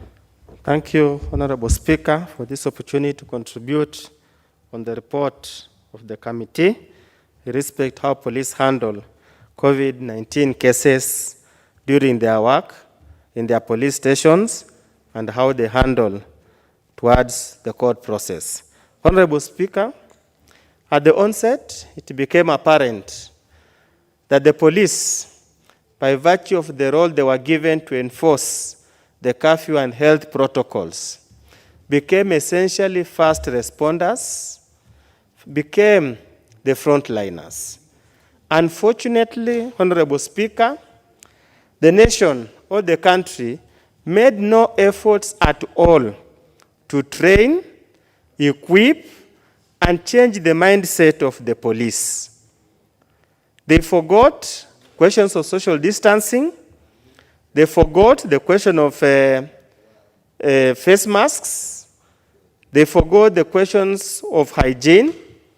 And police believed that a gun, military fatigue, was a cure or was a preventer for the spread of corona. There is overwhelming evidence that quite a number of infections that have been reported in this country have actually emanated from crowded cells, crowded transport vehicles, because what the police normally do, they time just a few minutes to the curfew time, collect all the so-called curfew breakers, lump them in one vehicle, congested to the brim, and herd them into one cell, irrespective of the health condition of those that have been arrested. Obviously, with this behavior and with this approach, we are not going to win the war against the unintended spread of COVID-19. Many of us shudder now that there has been fresh instructions given yesterday by the President, where the President has directed National Police Service, National Coordination, and the notorious City Kanjo enforcers, City Kanjo askaris, to arrest and molest people who purport not to have complied with the protocols. It is going to be a tough job, and if we are not careful, we are going to escalate infection in this country. I just want to ask the department, the committee, to seriously have a very candid discussion with the Inspector General.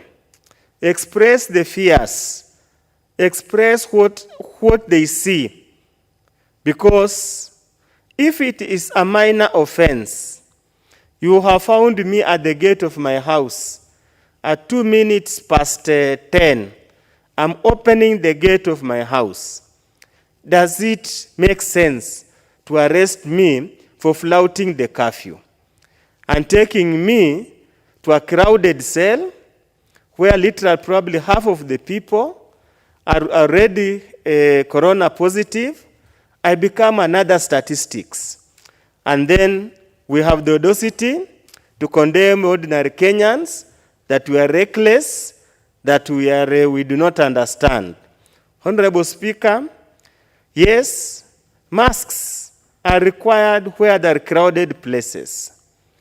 Setting the police to go and arrest people walking the village paths. Setting the police to arrest people in their chambers, that has happened several times in my constituency. You can't surely put on a mask in your chamber. In your garden, you are cultivating, you are weeding, you are requested to put on masks.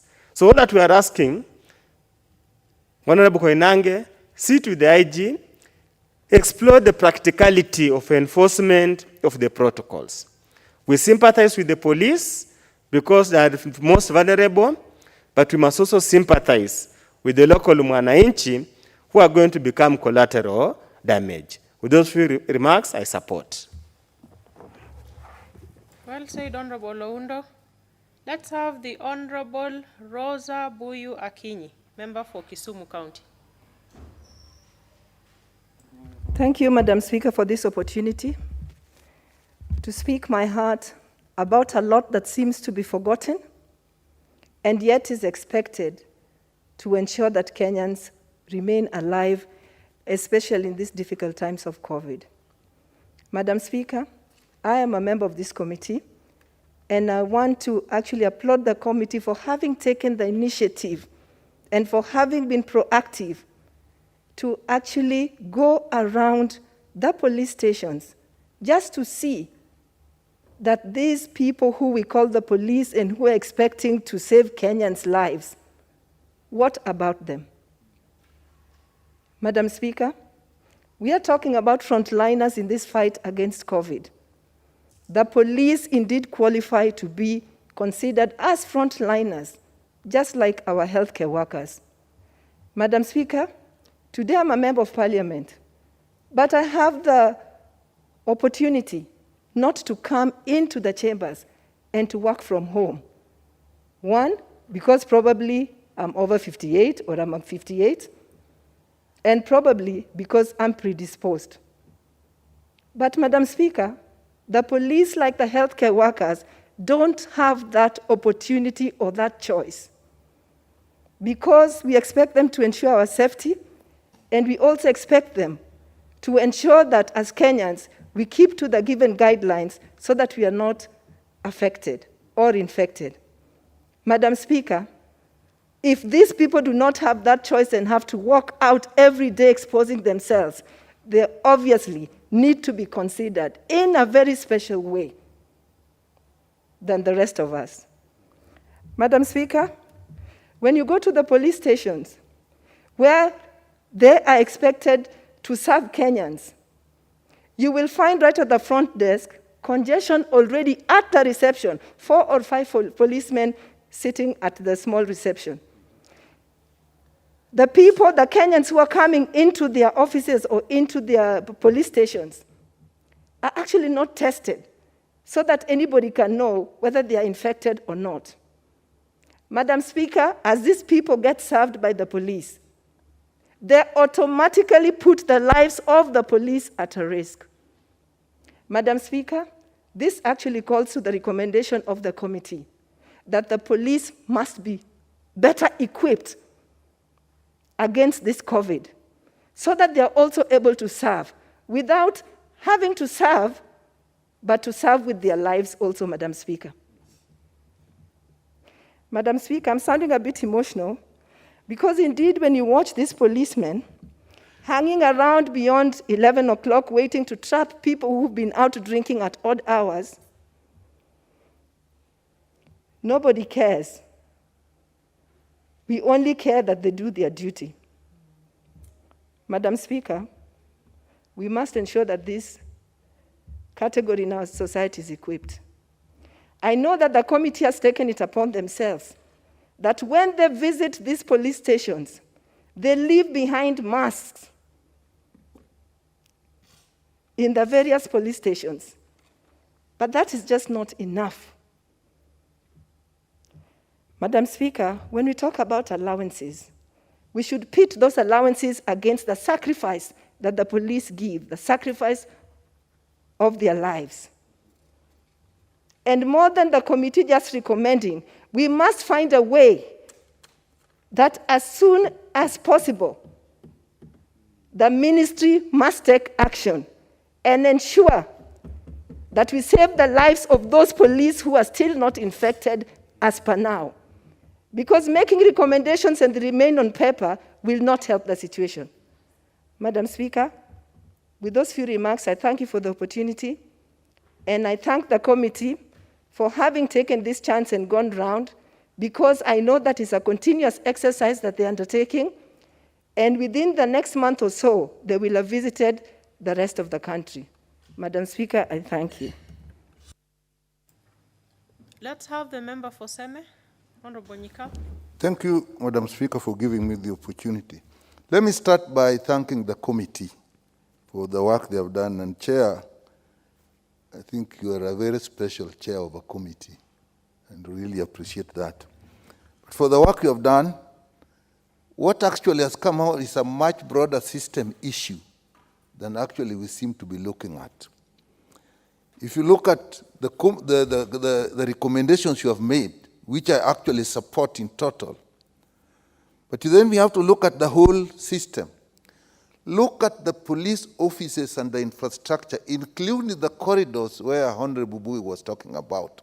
When people come and sit there and waiting, they are not only a danger to the police, but a danger to themselves and a point of transmission of disease.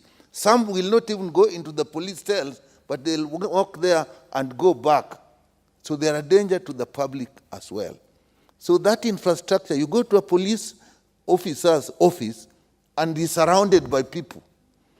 Some of them will not even go to the cell, but they are all there. So that infrastructure needs to be looked at. Then there are the police cells. People come and they're put into the cells. They are a danger to all of them. Some will not actually even go to court. Some will be released immediately to go away. But while they are there, they have contracted the virus and they are likely again to spread it to the very next person they meet. So that is a system in itself. And even the police officers who look after them while they are there and interact with them, that is another system that the police are in that we have to look at. The police then transport the accused persons to courts, and they're with them in these vehicles. And it is not just, sometimes they move picking from one station to the other. These people are together. Then they go to the court, and in the court.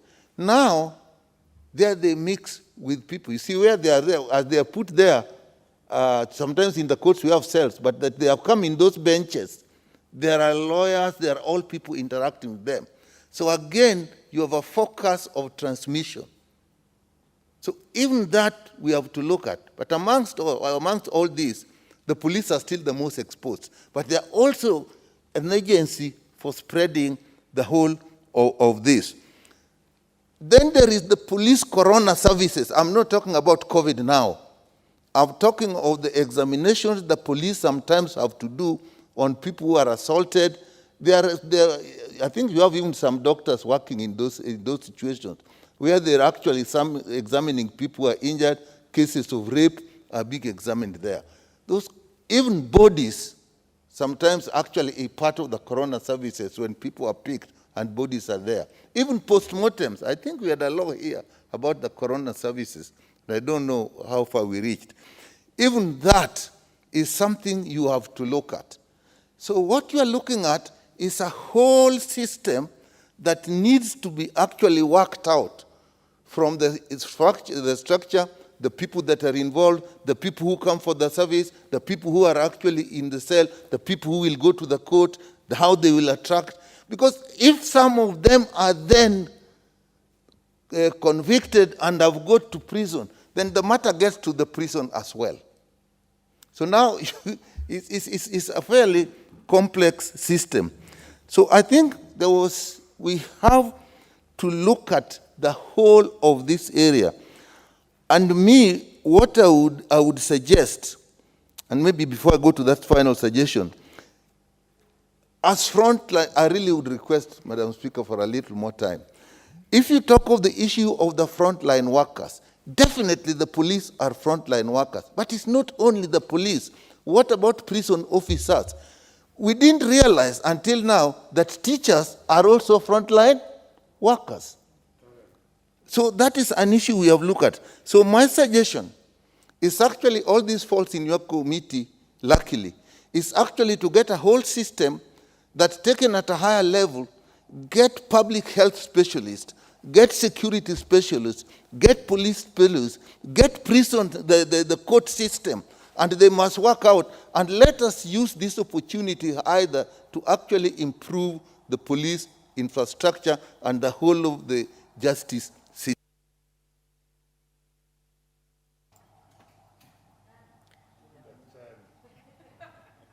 Honorable Nikal, let me give you a minute. Just wrap up. Yes. You seem so that they actually develop a system. And it is not only for COVID. We are not even thinking about TB, tuberculosis. It will be the same. So all these contact diseases, so that let's use the issue of COVID to actually get that system working. But I think you'll have to get that committee, they work and give you a system that will protect the children and everybody. That is what, when you finish all your journeys, I think, get that committee in place, and let's see how we can approve the whole system that will look at infectious diseases in the justice system, including prisons. Thank you, Madam Speaker. Honorable Wilson Sossion. Yeah, thank you, Honorable Speaker. I rise to support the report by the Chair of the Security Committee and join everyone in congratulating the Chair for being one of the most dedicated chairs in this House. And of course, the report that you have tabled here is extremely detailed and convincing. Honorable Speaker, when we talk of the police as the frontline officers during this period of COVID, we should be able to reflect and get down memory lane when the regulations were pronounced in this country. And of course, new regulations in any country will always face resistance. The social distancing, lack of use of masks, and complying with curfew times. We saw the police had it very difficult because they're the only law enforcers, and they're the men and women who are assigned to do this job. And we saw the resistance, the condemnation that the police were using excess force when indeed they were acting in the best interest of the country. And from this report, a lot of revelation has been made. And for those of us as responsible leaders, we know the type of police stations that we have, the buildings that were built during colonial time, and no expansion, no meaningful expansion of the infrastructure has been undertaken over the years. Honorable Speaker, COVID has taught us lessons that the infrastructure systems that we have within our institutions, and when we talk particularly with the police stations, the current existing infrastructure within COVID cannot allow the police to work. I've just seen in the social media Kenyans mocking the Inspector General that on account of a statement he made, that if you are found without a mask, you'll be instantly fined 20,000 shillings because you cannot be taken to the cell. And Kenyans are faulting the enforceability of that particular law. But you can see the constraints of the Inspector General. It's not possible now to confine criminals and arrest them in the existing police cells at the police stations with the nature of infrastructure. So I think the report is timely. It needs to be given attention. And Honorable Speaker, we ask ourselves many questions. The security of this country always receives a huge chunk of funding in the budget.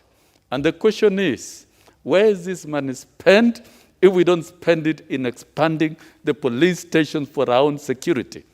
Even the cells and prisons in this country should be decent enough and habitable, even for the inmates. So I think this report is timely. It deserves absolute support, and it should not only be expansion in Kajiado and Nairobi, it should be the whole country. We need to revise the entire system of police infrastructure, police station, and cells. And then, in addition, Honorable Speaker, within the principle of ILO standards, in terms of decent work, all workers must be given necessary tools to do their work decently so that they are safe. And of course, UNICEF and World Health Organizations have given guidelines that any officer, any worker dealing with matters to do with COVID must be protected with PPEs. That means decent equipment. And of course, as has been stated by Honorable Nyikal, it is not only within the police force, even schools. We've come to realize that the schools' infrastructure is inadequate and is almost practically impossible even to reopen our schools because of the nature of infrastructure that we have. We have been very ambitious, 100% transition, and we have overcongested our schools. So I think, other than the police, there are other areas. But for the purpose of this report, Honorable Speaker, I support our police force. The men and women are handling our security needs the necessary infrastructure and tools and protection because they will be the frontline officers in enforcing our laws. I support the report. And congratulations, Chair. Member for Wajir County, Honorable Fatuma Gedi. Thank you, Madam Chair. I also want to join my colleagues to congratulate my chair for the job well done. As a member of that committee and the vice chair of that committee, I'm impressed with the report from the chair. And Madam Chair, it's not easy to go to 18 police station. And the circumstance, the difficult moment, it's not easy. Madam Chair, the police officers are human beings like us.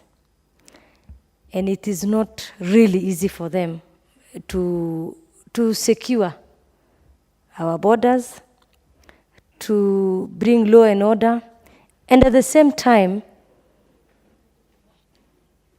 to work during a difficult pandemic moment. Madam Speaker, I know, even you, when you're going around at night, maybe when you're leaving this chamber and going home at night, at times, with the rain, you can imagine them doing that work. And it is really hard, Madam Speaker. And remember these police officers, they also have families. They have vulnerable groups. They have children. At the end of the day, when they go back home, they have a family to protect, Madam Speaker. And let me talk about the harsh climate areas that are in this country, where people disregard even the Ministry of Education guidelines. It is really hard for them to enforce. When themselves, they don't have enough protective gear. And we expect them to do civic education. We expect them to monitor. And you heard His Excellency, the President, yesterday say, no mask, no service. No barakoa, hakuna huduma. Who are these people who want to enforce this now? We are relying on them, Madam Speaker. How are we prepared? How are they prepared? The police stations, all our colleagues said about the police stations, they're all in a pathetic situation, even the slums. The other time in the committee, the Major General, Nairobi Metropolitan, was telling us how he found a slum with population of, an area of population of 20,000, one police station, Madam Speaker. It is really shame. And you expect those now, that small police station with limited officers to bring law and order in that Kijiji, Madam Speaker. It is really a big challenge. I think it is high time the ministry to put priority into the lives of our officers, because we are depending on them. If they are not there, then we are done. What are we talking about? We must, the ministry must put priority into protecting our officers, into giving them a decent and comfortable uniform, so that, you know, once our officers are very comfortable, Madam Speaker, and they are protected, even us as the citizen, we are assured of our security and our protection, Madam Speaker. But when our officers are demoralized and the uniforms are not comfortable with them, they don't have enough barakoas, they don't have protective gear. So how do we expect them now to go and protect us and bring all these laws that we're talking about? And in terms of even enforcing these regulations, Madam Speaker. So with that, Madam Speaker, I want also to thank the chair. I know it's not an easy job going through this country and making sure that our officers are in a decent and comfortable situation and they can provide law and order in this country, Madam Speaker. And I want to urge the House, please let us also in oversight and make sure that these officers, that all of us, right now they are working, Madam Speaker. And from yesterday night, they're supposed to enforce the new regulation, Madam Speaker. So we must, as the legislator, also support so that they are also comfortable and they can protect our lives, Madam Speaker. Thank you. Member for Kabondo Kasipul, Honorable Obara. Thank you very much, Madam Speaker. And I too stand to support the report. Madam Speaker, I too appreciate the chairman together with your team for being proactive by moving with speed to look at the possible areas of risk. And I want to say here at onset that you are surely part of the solution to the problem. Madam Speaker, I once had an occasion to see the carelessness with the police officers. In my village and constituency, they had arrested a group of young men for not wearing masks. And they filled them up at the back of the Land Rover to take them to the police station because they didn't have masks. And they themselves were also in this same Land Rover. The risk of spreading that infection, I don't think they were even sensitive to that because this was a fertile ground for infection, Madam Speaker. From the report that we have just gone through on Nairobi and Kajiado police stations, I can say without fear of contradiction that the same applies to almost all police stations across this country. And that report can be used to see how best we can improve on the situations in these police stations. Madam Speaker, I think we urgently need civic education with our police officers to ensure that we do not spread this much further. As it is now, all the countries are experiencing these challenges at the same time, and we cannot even say that we are going to benchmark anywhere on how they have handled it because it's the same thing. It's the new normal. So my request to the committee is to engage the police, actively engage the police and see how this civic education can start or take place immediately. As I said before, this is a fertile ground for serious infection in this country, which will now go back to the families and the communities, and you can imagine what mess that would be. Thank you very much. I support the report, and congratulations once again. Thank you. Honorable Oduol Adhiambo. Thank you, Madam Speaker, and I want Madam Speaker to thank you for your indulgence. I am sorry that I had to attend to some constituent issue and I was not here when you first called. Madam Speaker, I want to join my colleagues by thanking the chair because, Madam Speaker, when we look at the COVID-19 pandemic, there is a very clear indication that what we require is a culture change, the change of how we engage in business, the change of the attitude of not only all Kenyans, but, Madam Speaker, in particular, a change of those that constitute the front line. I, Madam Speaker, support the report because as we look at it, we can see that it has come with very specific indications of issues that need to be addressed. Having the private protection equipment, ensuring that there is a sense in which the police, where they are in the infrastructure, in the rooms, reflects the times and the need to bring them to a context where they would be well taken care of. But most importantly, Madam Speaker, I want to agree with Honorable Bunyasi that when I look at what is happening in our country, one of the key areas that I would urge that the committee focuses on is on capacity building, particularly, Madam Speaker, to ensure that we can deal with a way of getting to bring an attitude change. A number of people, Madam Speaker, when I go to my country's here and I wear a mask, some of them jokingly say that you are the one who has brought the corona.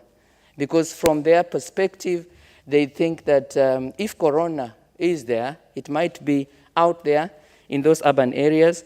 And whenever it is that somebody does indeed get infected, they still feel in their mind that this did not come from them, but came from out there. And so, Madam Speaker, as I support this report, I would urge that when we look at the attitude and the perspectives and the manner in which not only the police, but all those with whom they engage, still seem to think that this corona is not such a serious issue, even when we get them the PPE, Madam Speaker, as the chair did indicate, when they do not observe social distance in the office, it is possible that they do not do that because the office space is small, but it is also possible that they would not be doing it because they have not recognized the discipline of ensuring that we have social distance. So, Madam Speaker, I support the report, but I would urge that we have a very serious component of capacity building. Madam Speaker, the Honorable Dr. Nyikal did mention the different categories of those that would be involved in this. I would add, Madam Speaker, social scientists, particularly those who would know how it is that you deal with behavioral issues and how you can speak to an audience in such a way that you resonate deep within their belief system and you are able to get them to change. Madam Speaker, I support and I thank once again the chair and indeed these very clear proactive measures that will make a difference. Thank you, Madam Speaker. Honorable Mboko Milemba. Thank you, Honorable Speaker. For this opportunity, I want to thank the chairman for having been in the House, like the Speaker did say early. Ordinarily, he should have moved out because his matter was coming last, but he was in the House. Almost proving that age is not a factor, because earlier on we had been speaking about young and old. On this particular report, I want to support it because it tries to actually protect the police. It appeals that let the police be protected and also identifies them as frontline workers alongside other frontline workers, because they're the entry point of all those who come in the system of the cells, to the prisons, to the remands, and finally to the courts. So it needs to be protected because it's a serious entry point. The report further motivates, it seeks to motivate the police force by saying that given that they are frontline workers, then let them be motivated by being given allowance, which I strongly support as a person with the background of labor movement. And therefore, it's a very, very good report. And let these allowances become equal to the task that they are actually doing during this period of corona. The report, Honorable Speaker, further gets out of the box to identify a further bracket of people who were left out. But I then want to ask the chair to use this report as a pilot for all other areas, because this is exactly what's happening in the entire country, and therefore it should not be confined to Nairobi and Kajiado. I know when we began, it looked like these are the areas that were affected. But now, Honorable Speaker, the chair, I want to address the chair, that this disease is now in the communities, in the village where we are coming from, and therefore let these policies also refer and also affect the communities and the villages, not only the urban center. Honorable Speaker, the report further seeks is a tool to seek budgetary allocation from government to actually achieve this that has been recommended by the report, and this is very good. I want to emphasize that what needs to be strengthened in this report would be the capacity building, education, because be it as it may, COVID and Corona will be part and parcel of us, and it should be treated as part of the life skills that we are teaching sometimes in schools to also now be taught to the police force and other players. Madam Speaker, I also want to indicate that this is a report that has also proved that we need to protect our forces, just like also understanding that the frontline workers will always shift. Yes, the medical practitioners will remain, but they'll shift to the police. Now they have shifted to the teachers of this country because they are receiving students raw, and they are actually now also points of entry. And that's why you are seeing in the newspapers many teachers are dying, because the young children are more resistant to the disease than the teachers themselves. So I want to thank you, Chair. You are expanding our scope of understanding that who are these frontline workers who need to be protected, including not only the police but also the teachers. Thank you, Honorable Speaker, for this chance, and I support. That marks the end of indicative interest to contribute, and I now call upon the mover to reply. Honorable Koinange. Thank you, Madam Speaker. I really want to thank the honorable members for their contribution towards this particular motion. And Madam Speaker, I beg to reply and request deferment of putting of the question to a later date, and I want to thank you, Honorable Speaker. That is in order. So the putting of the question shall be effected when the business comes back on the order paper.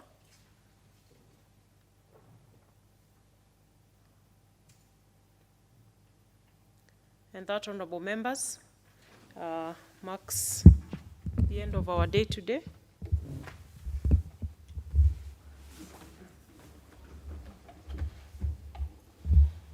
Honorable members, the time being 6:52 p.m., this House stands adjourned until Tuesday, the 10th of November, 2020, at 2:30 p.m.